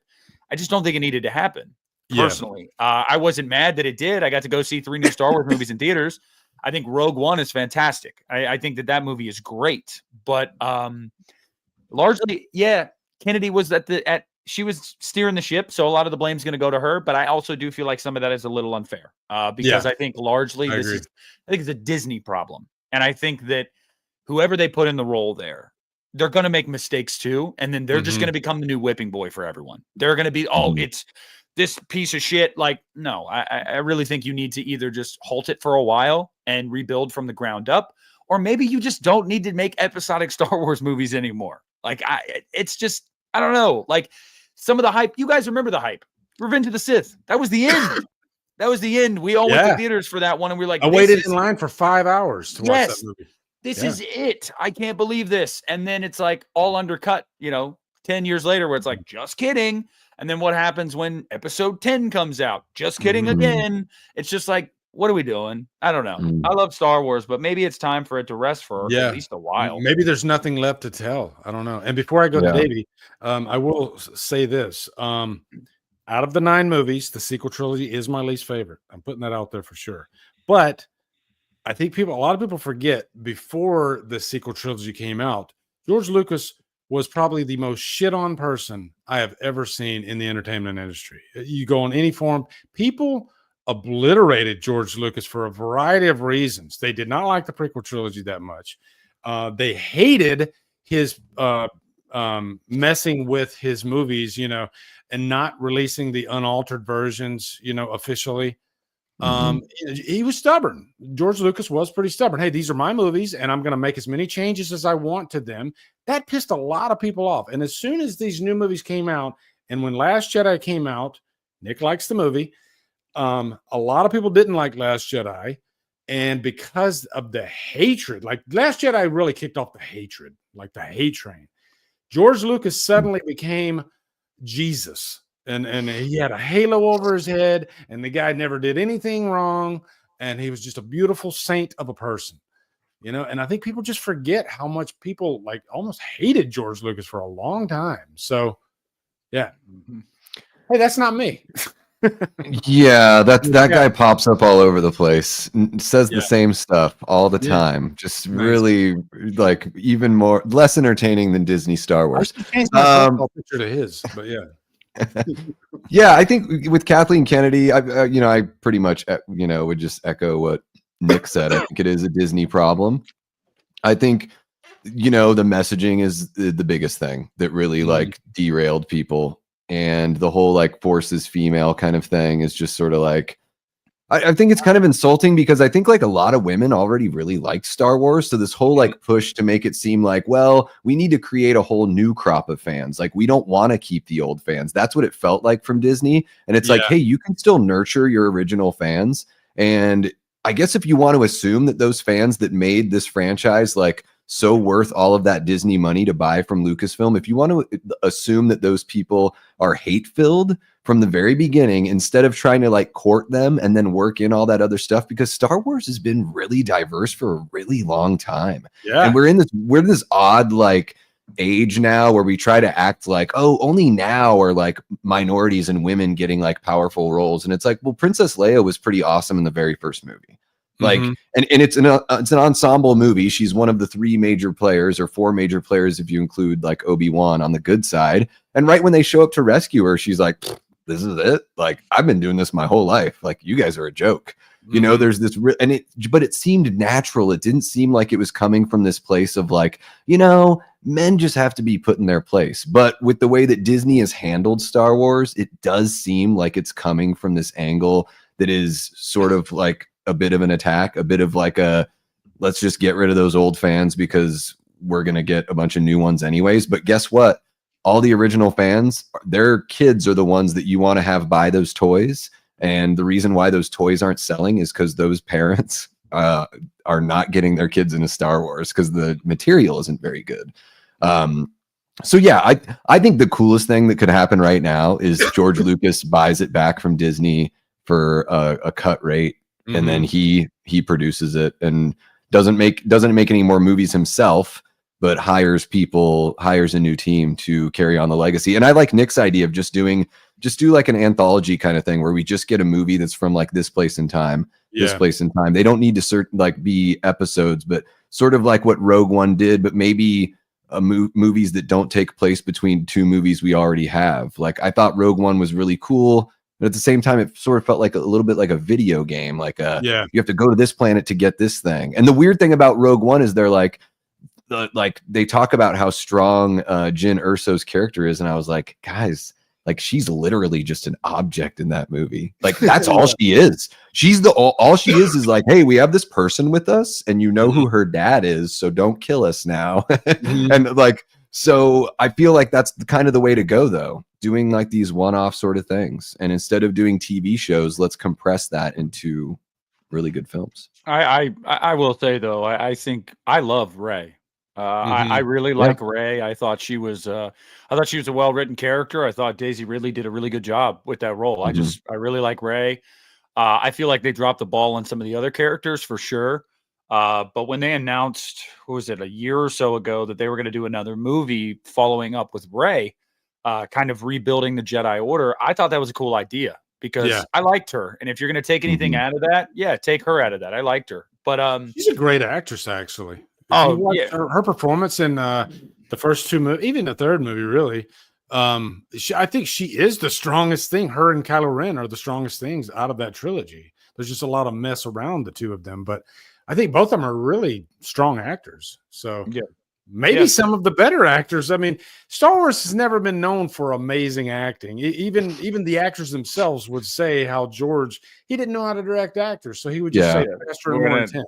We're not gonna say, all I gotta say to that is Natalie Portman, guys, and she's proven she can act. But my God, she's horrible in those movies. Horrible, in fact, Fate. I think the Force Awakens set up, like, I know Force Awakens hits a lot of beats that A New Hope hits, but I thought the Force Awakens was setting up something really cool. I loved the idea of Snoke.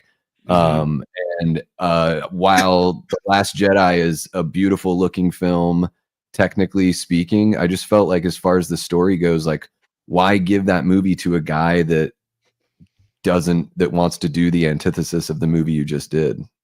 So, but that was just indicative of what Disney would do pretty much from there on out. Well, they never had a plan, and that's why I largely say it's a Disney issue. Largely, it's not even really a Kathleen issue. It's like, hey, we're gonna have a different director for all three movies of the sequel trilogy, and then so that's already a bad idea. And then when you have Johnson come in and do something different, their reaction is, shit, let's just go back to JJ. And JJ's like, okay, I'll just throw some shit together. And it's just like, I will say this, even if someone is like, I got more enjoyment out of The Rise of Skywalker than I did The Last Jedi, I guess I can say you had more fun. That's fine. But like narratively, you might have hated the directions The Last Jedi went in, but narratively, it was such a stronger film than The Rise of Skywalker. Oh, yeah. That's a better directed film. Absolutely. It had The Rise of Skywalker had no narrative. It was MacGuffin after MacGuffin. We'll go to this planet to do this, to do this. Oh, this guy's alive. Oh, this army is just somehow here. What the fuck ever. Like, it was just basically like, let's just play the greatest hits. Yeah, like, turn out the lights. The party's over. We're just trying to end this. JJ should have just done all three. It might not have been great, but it would have made a lot more sense, probably. Yeah. Chris will like this. We're going to talk about Resident Evil, which this popped up, like, I think the other day. I didn't even know they were doing another Resident Evil movie. I'm not the biggest fan. I really didn't like the last one. And I love Kaya Scalaro. I can't remember how to say her last name, but I love her as an actress, but the last movie just felt bleh, not like nothing. And then you got the Mila Jovovich movies that are wow. I love the first one. Have a good time with the second one. Have a real soft spot for the third one in the desert. Yeah, and then after that, I kind of the other ones do look good in 3D because this is back when 3D was like all the rage, and I had like a 3D Blu-ray player, and so I would watch them. Great music too, by Perfect Circle. But other than that, they were just kind of like MTV videos. But the first three movies I do kind of like. But this new one, I hear they got some good talent behind it. Let's read on this real quick. Sony will release Barbarian director's Resident Evil movie in September 2026. So Barbarian director, that definitely, I love Barbarian. That's a great movie. So after 7 live action movies and a short-lived Netflix television series, Constantine Film and PlayStation Productions are bringing Resident Evil back to the big screen with Zach Kreger from Barbarian writing and directing. Several studios have been engaging in a bidding war for the project, but Deadline reports today that the property will stay at Sony. Warner Brothers and Netflix have reportedly also been in the mix. Sony, who will release all previous Resident Evil movies, will release Zach Kreger's Resident Evil in theater. Sony, okay, I thought it said Netflix. September 18th. That's a long ways away. Jesus, okay. Zach Kreger's Resident Evil said to take the title back to its horror roots, which is kind of what the last one tried to do, and be more faithful to the initial games, which I think a lot of the fans of the games are going to like that. I've been a rabid fan of these games for decades, and to be able to bring this amazing title to life is a true honor, Zach Kreger told Deadline in a statement. But this could shape up to be probably the best Resident Evil movie. You know, again, I do like the first 3 movies, but this has potential. So I'll start with you, Davey. Do you like the Resident Evil movies, and are you excited for this one? And let me know what you thought of the remake that came out too. You know, I missed the Netflix one just because it looked pretty cheap and I didn't hear very many great things about it. And I didn't really enjoy the last, I don't know if it was 2 or 3 movies. I did like the first one I'm like, about, but I like the second one, Apocalypse. And then I liked Extinction as well. Like Extinction paid homage to, there are a lot of elements from George Romero's Day of the Dead in there that I really enjoyed how they sort of brought that in. There's even a little tidbit where they show like Southeast Alaska is like a good place to go during a zombie apocalypse. And I'm like, hello, because I grew up in Juneau where you can't drive out. You have to take a boat or a plane. It would be the best place to be during a zombie apocalypse. Yeah. So I thought that was kind of clever that they worked that in there. I think the video games are really fun. And I think what's most important here is those original, other than taking a couple character names and stuff like that from the video games, that original film series doesn't really have anything to do with the storylines that they used in those video games. So I think there's a great opportunity here to really go back, because again, to bring up Romero, he was going to, make the first Resident Evil movie. They were going to put it in the mansion. They were going to have it be based off that first video game. And then they just decided to scrap it and go in their own direction. So I think it would behoove them to use what's already there. Those video games are massively successful. So let's jump into those. Let's get a really nice, like awesome, slow moving zombie with like other mutated creatures kind of world built here. I would love to see them just sort of take it video game by video game. Resident Evil 4 is one of my favorite games of all time. And that game is like tailor-made to be an action film. It's basically like a Die Hard, like I'm rescuing the president's daughter. It's just like the easiest plot to make. So I'm kind of with you on this one, where I do think there's an opportunity for this to be like a total revamp and something that would be looked at as, the best so far.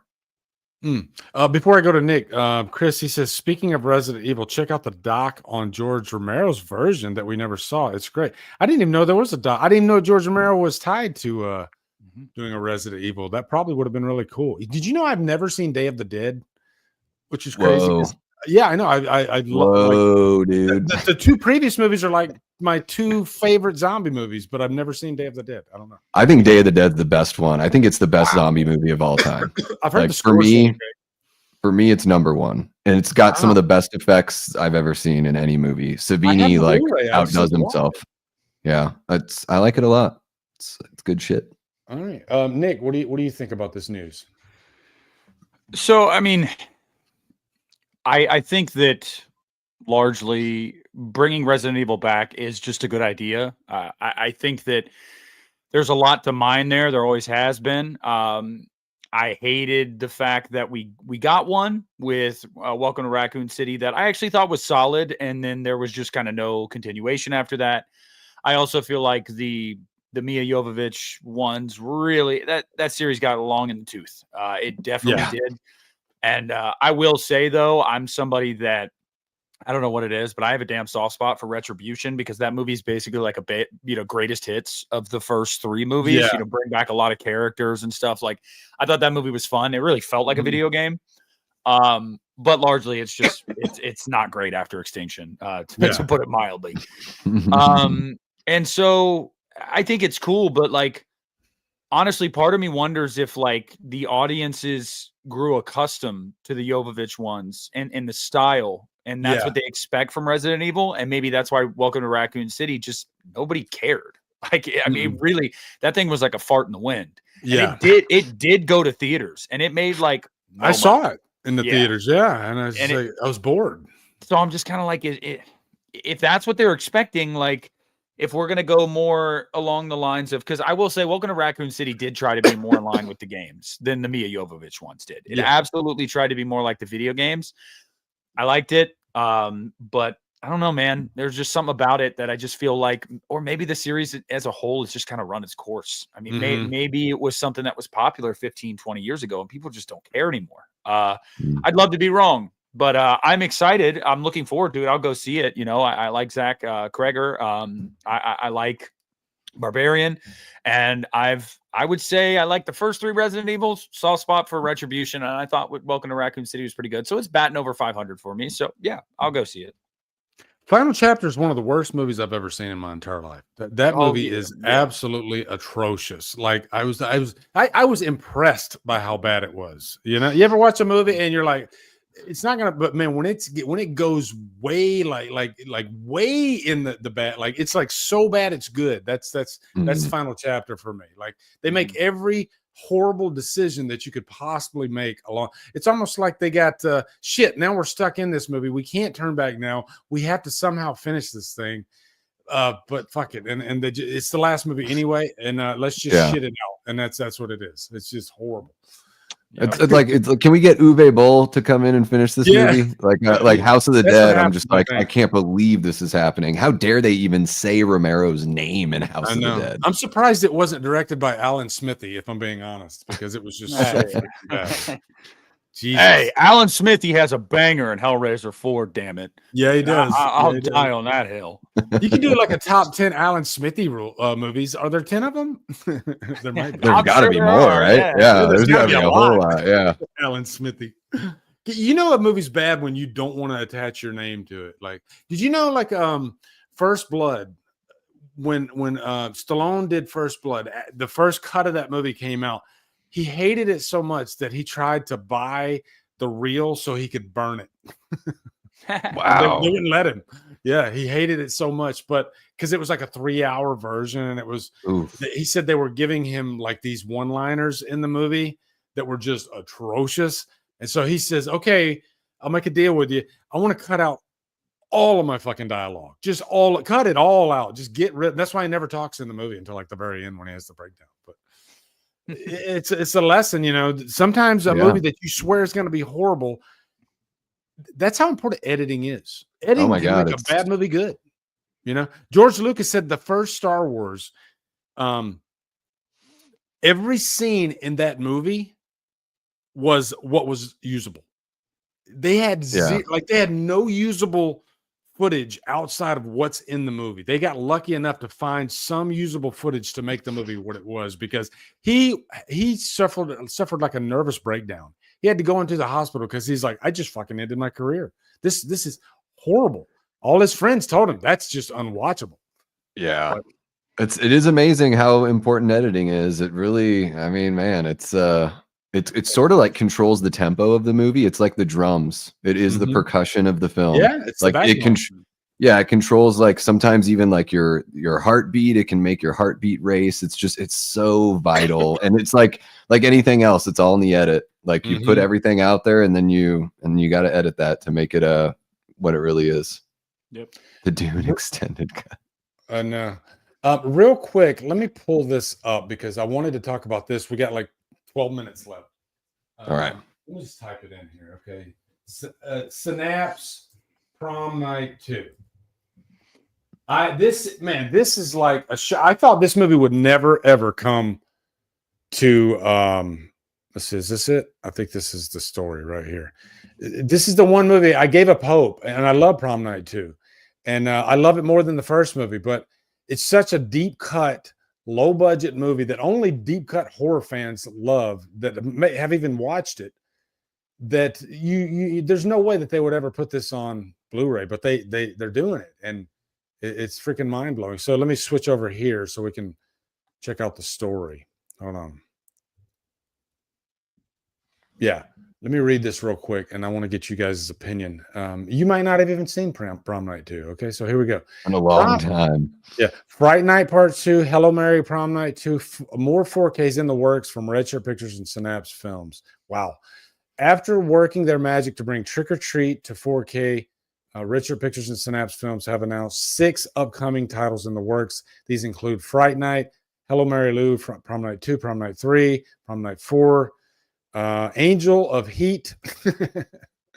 There are no release dates for any of these titles at this time, Synapse writes, noting that Fright Night Part 2 will not be out in 2025. That's okay. Give me Prom Night 2 in 2025. That's all I ask. We can't even say still in production, no release dates. So Synapse also has the rights to the original Prom Night and hopes to bring it to 4K Ultra HD. But it's dependent on access to the. So are they saying all these are coming to 4K, or are they just coming to Blu-ray? No, I think they're coming to 4K. 4K. Yeah, 4K. Wow. So, Nick, have you seen Prom Night 2? I have, and I actually I do like Prom Night 2. I know. I actually don't think that's that crazy to say nowadays too. That movie has really garnered a cult following. But yeah, I've always had a soft spot for that movie. No, it is not. It's not as good as the first movie. All right, like let's cheesy, yeah, but yeah. I enjoy it more than the first movie. Yeah, but it shits on that goddamn remake. Okay, that remake is terrible. Oh, don't get me started. I hate the remake with a fiery purple passion. I like that's one of my worst. If Black Christmas 2019 would not have come out, then that would be my number one least favorite remake of all time. And every time I even try to watch it again, thinking I'm wrong, I'm right. It's just it's so horrible. Like not even Brittany Snow can save that film. No, it commits every freaking crime that a horror slasher can create, and it shits on Prom Night because it's not a remake of the first movie. It's a completely different story, different characters, and it's like a Britney Spears movie disguised as a slasher movie. Yeah, you know? Yeah, and I took a girl on a date to go see that movie, and we didn't end up being together for a long time. I don't know if it's due to that movie. I can't say, guys, but yeah, no, I thought this was cool. I definitely plan to pick up both of those 4Ks because I also like Fright Night Part 2. I always have. Like, it's just like, again, these are movies that I grew up with. One of my mom's favorite movies of all time is Fright Night. And I remember her warning me after we watched Fright Night as like a kid. She's like, don't watch the second one. It's terrible. And I was like, well, now I have to watch it. And I was like, that wasn't terrible. But, you know, she told me the Halloween 3 sucked as well. So, yeah, no, I'm excited. I'll definitely pick that up. What about you, Davey? You know, I haven't seen it in so long. I was probably in high school, something like that. So, and when it comes to physical media, I think I'm not the biggest collector. Just because I'm not rolling in the dough. I like vinyl is like my thing that I really like to collect on physical media. Like that's my jam. I really do like, it's awesome for some of these movies, like you were saying, not released on Blu-ray, for them to be able to make that jump to the 4K. So the people that really appreciate them can have them there. Oh, hell yeah. Fast Times at Ridgemont High, baby. That's awesome. That's what I listen to before I record every time. I just like, I get pumped when I see these releases that are like people have been wanting that just haven't taken that leap from, DVD to the next step. So like that, so these films aren't being held hostage anymore. They're finally going to come to that next level. The one that I really want, that I'm just like, not holding my breath on, but I know it's got to be coming down the pike one of these days. Like I really want a new version of Dead Alive. Like I want some special edition Dead Alive to come out. That's like the one that I'm just like, I need so bad, that when it comes out.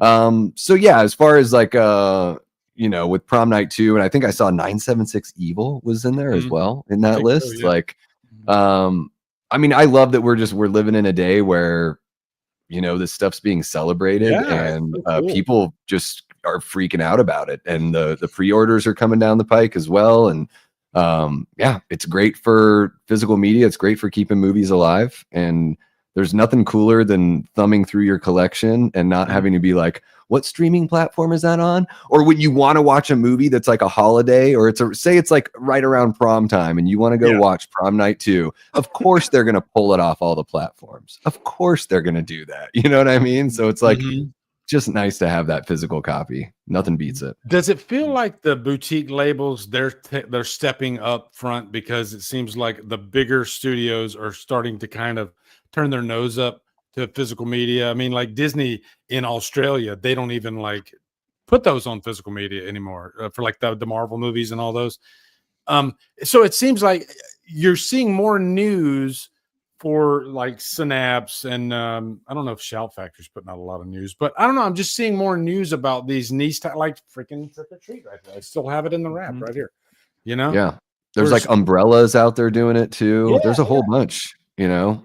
Kino. I think it's if this big studios feel like it's just not worth their time, you know, they're like, oh, it's just another cost that we don't want to deal with. We don't want that risk. Then like, yeah, the boutique labels are just going to reap those benefits. And maybe it is a little more niche, but it's like if they can handle the smaller runs, they can make it a true collector's item. Like that's what us sweaty, nerdy people love about this kind of stuff.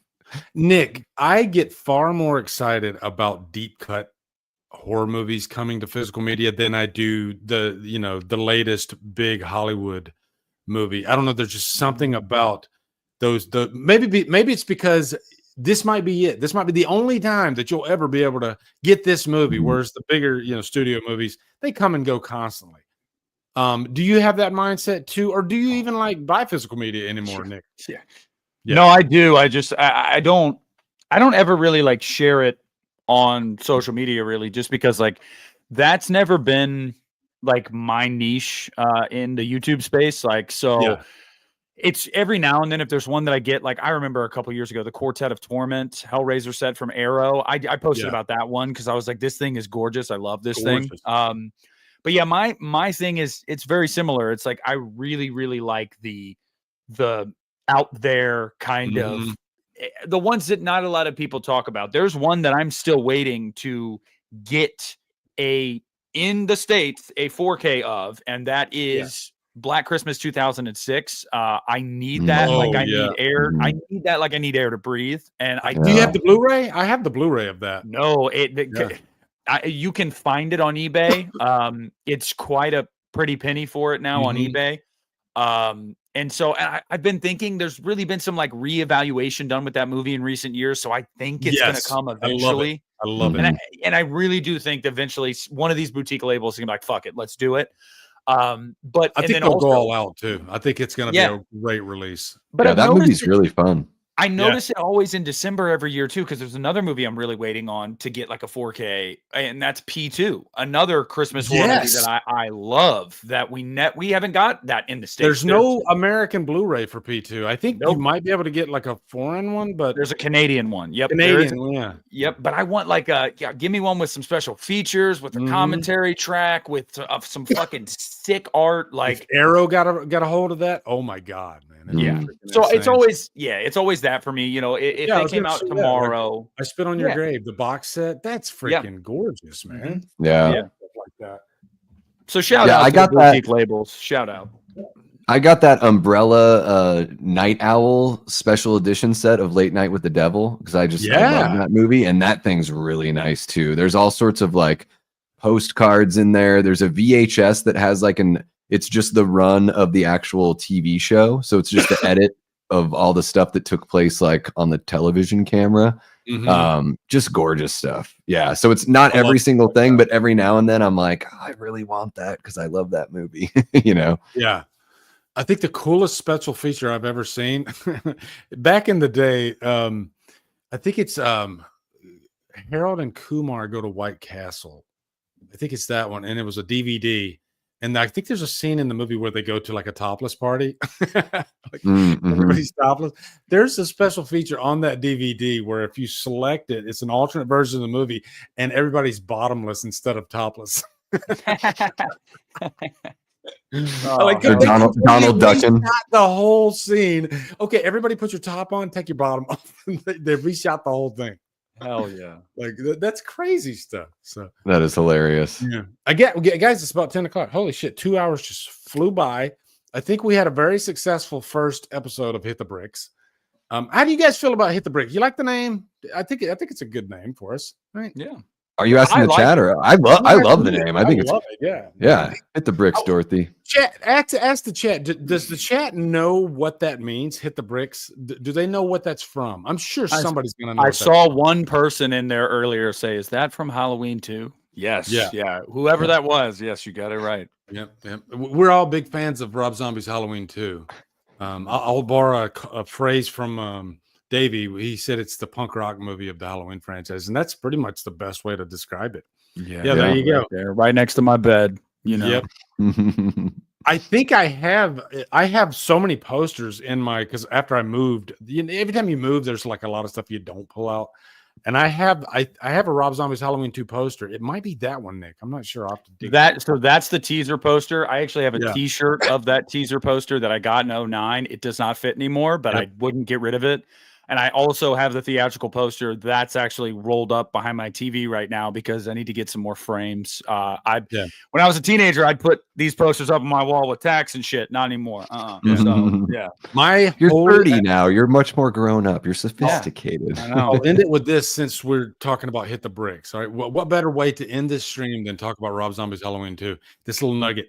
My holy grail, if I could have one thing in video format, it would be the documentary for Rob Zombie's Halloween 2. That's not If I could have one thing, it would be that. I would die happy if I could just have that, because Michael Lives, the documentary from the first Rob Zombie, that is the great. I mean, if you want to know how to make a movie, that just shows you in 4 hours, boom, boom, boom, every step by step.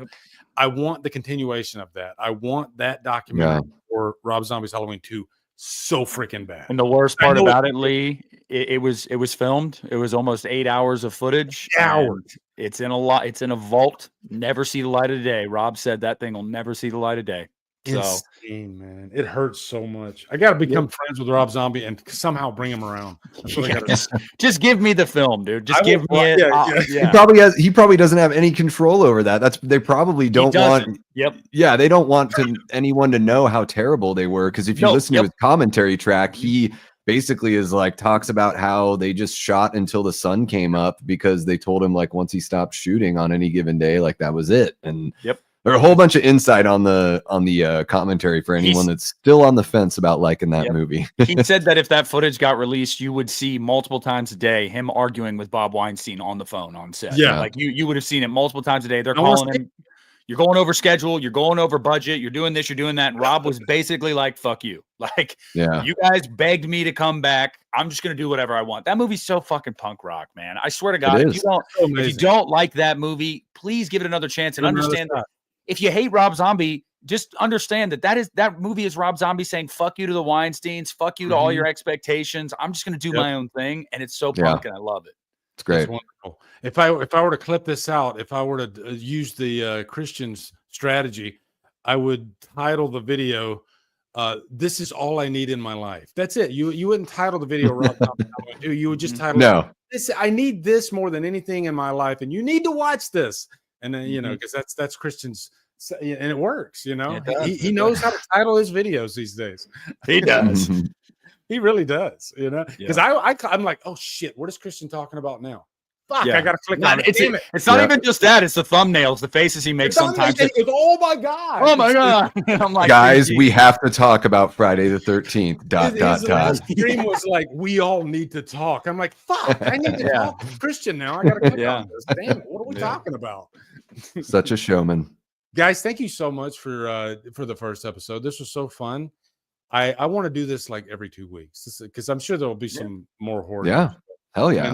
This was a blast. So before we leave, is there anything you guys want to promote or plug, or you got anything coming up? Nick, what about you? I just dropped an episode of You Need It today, actually, with Christian. That's over on my channel. It was a 2.5 hour one. It was a beefy one.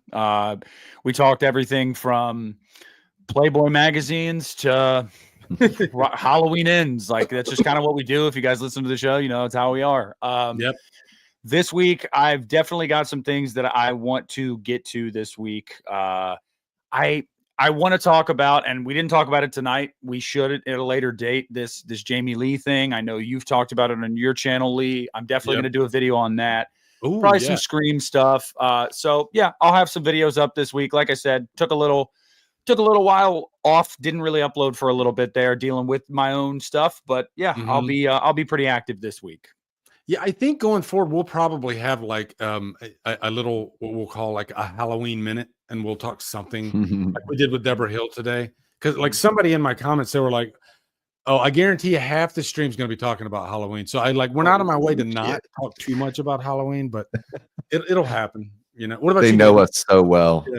Yeah. So I've got Late Night with the Davey is coming back this week. It's actually going to be, so I started doing something different where if it works out to do it late night, great. But I started doing Late Night with the Davey before dark. Ooh. And that's just if it's like maybe somebody that's across the pond with such a big time difference, or if it just works out with the schedule. I wanted to get more people on the show. So this Wednesday, we've got Dean Renner, who has been hanging out in the chat tonight. He's got a channel called Enter the Cinevault, and we're going to be talking about his return to YouTube. And also we're going to be talking a little bit about Leprechaun because we've got St. Patty's Day coming up. I am currently watching the back half of the Leprechaun franchise. I just watched In the Hood today, and I'm going to watch Back to the Hood probably tomorrow because I'm going to be putting together a little review video of 4, 5, and 6. Thursday night, I'm doing a watch party of Big Trouble in Little China. Fuck yes. Over on my channel. So that was voted on by the subscribers on the channel. It beat out One Crazy Summer, Monty Python and the Holy Grail, and Horrible Bosses. So it took about half of the votes. That's a good one. Yeah. Oh, I love One Crazy. Yeah, those John Cusack 80s movies, unbelievable. So yeah, really looking forward to watching Big Trouble in Little China with everyone. And then who knows? We're going to keep on going with Late Night with the Davey and all sorts of fun live streams. And, you know, whenever I want to talk about something, I'll jump on and have a little chat.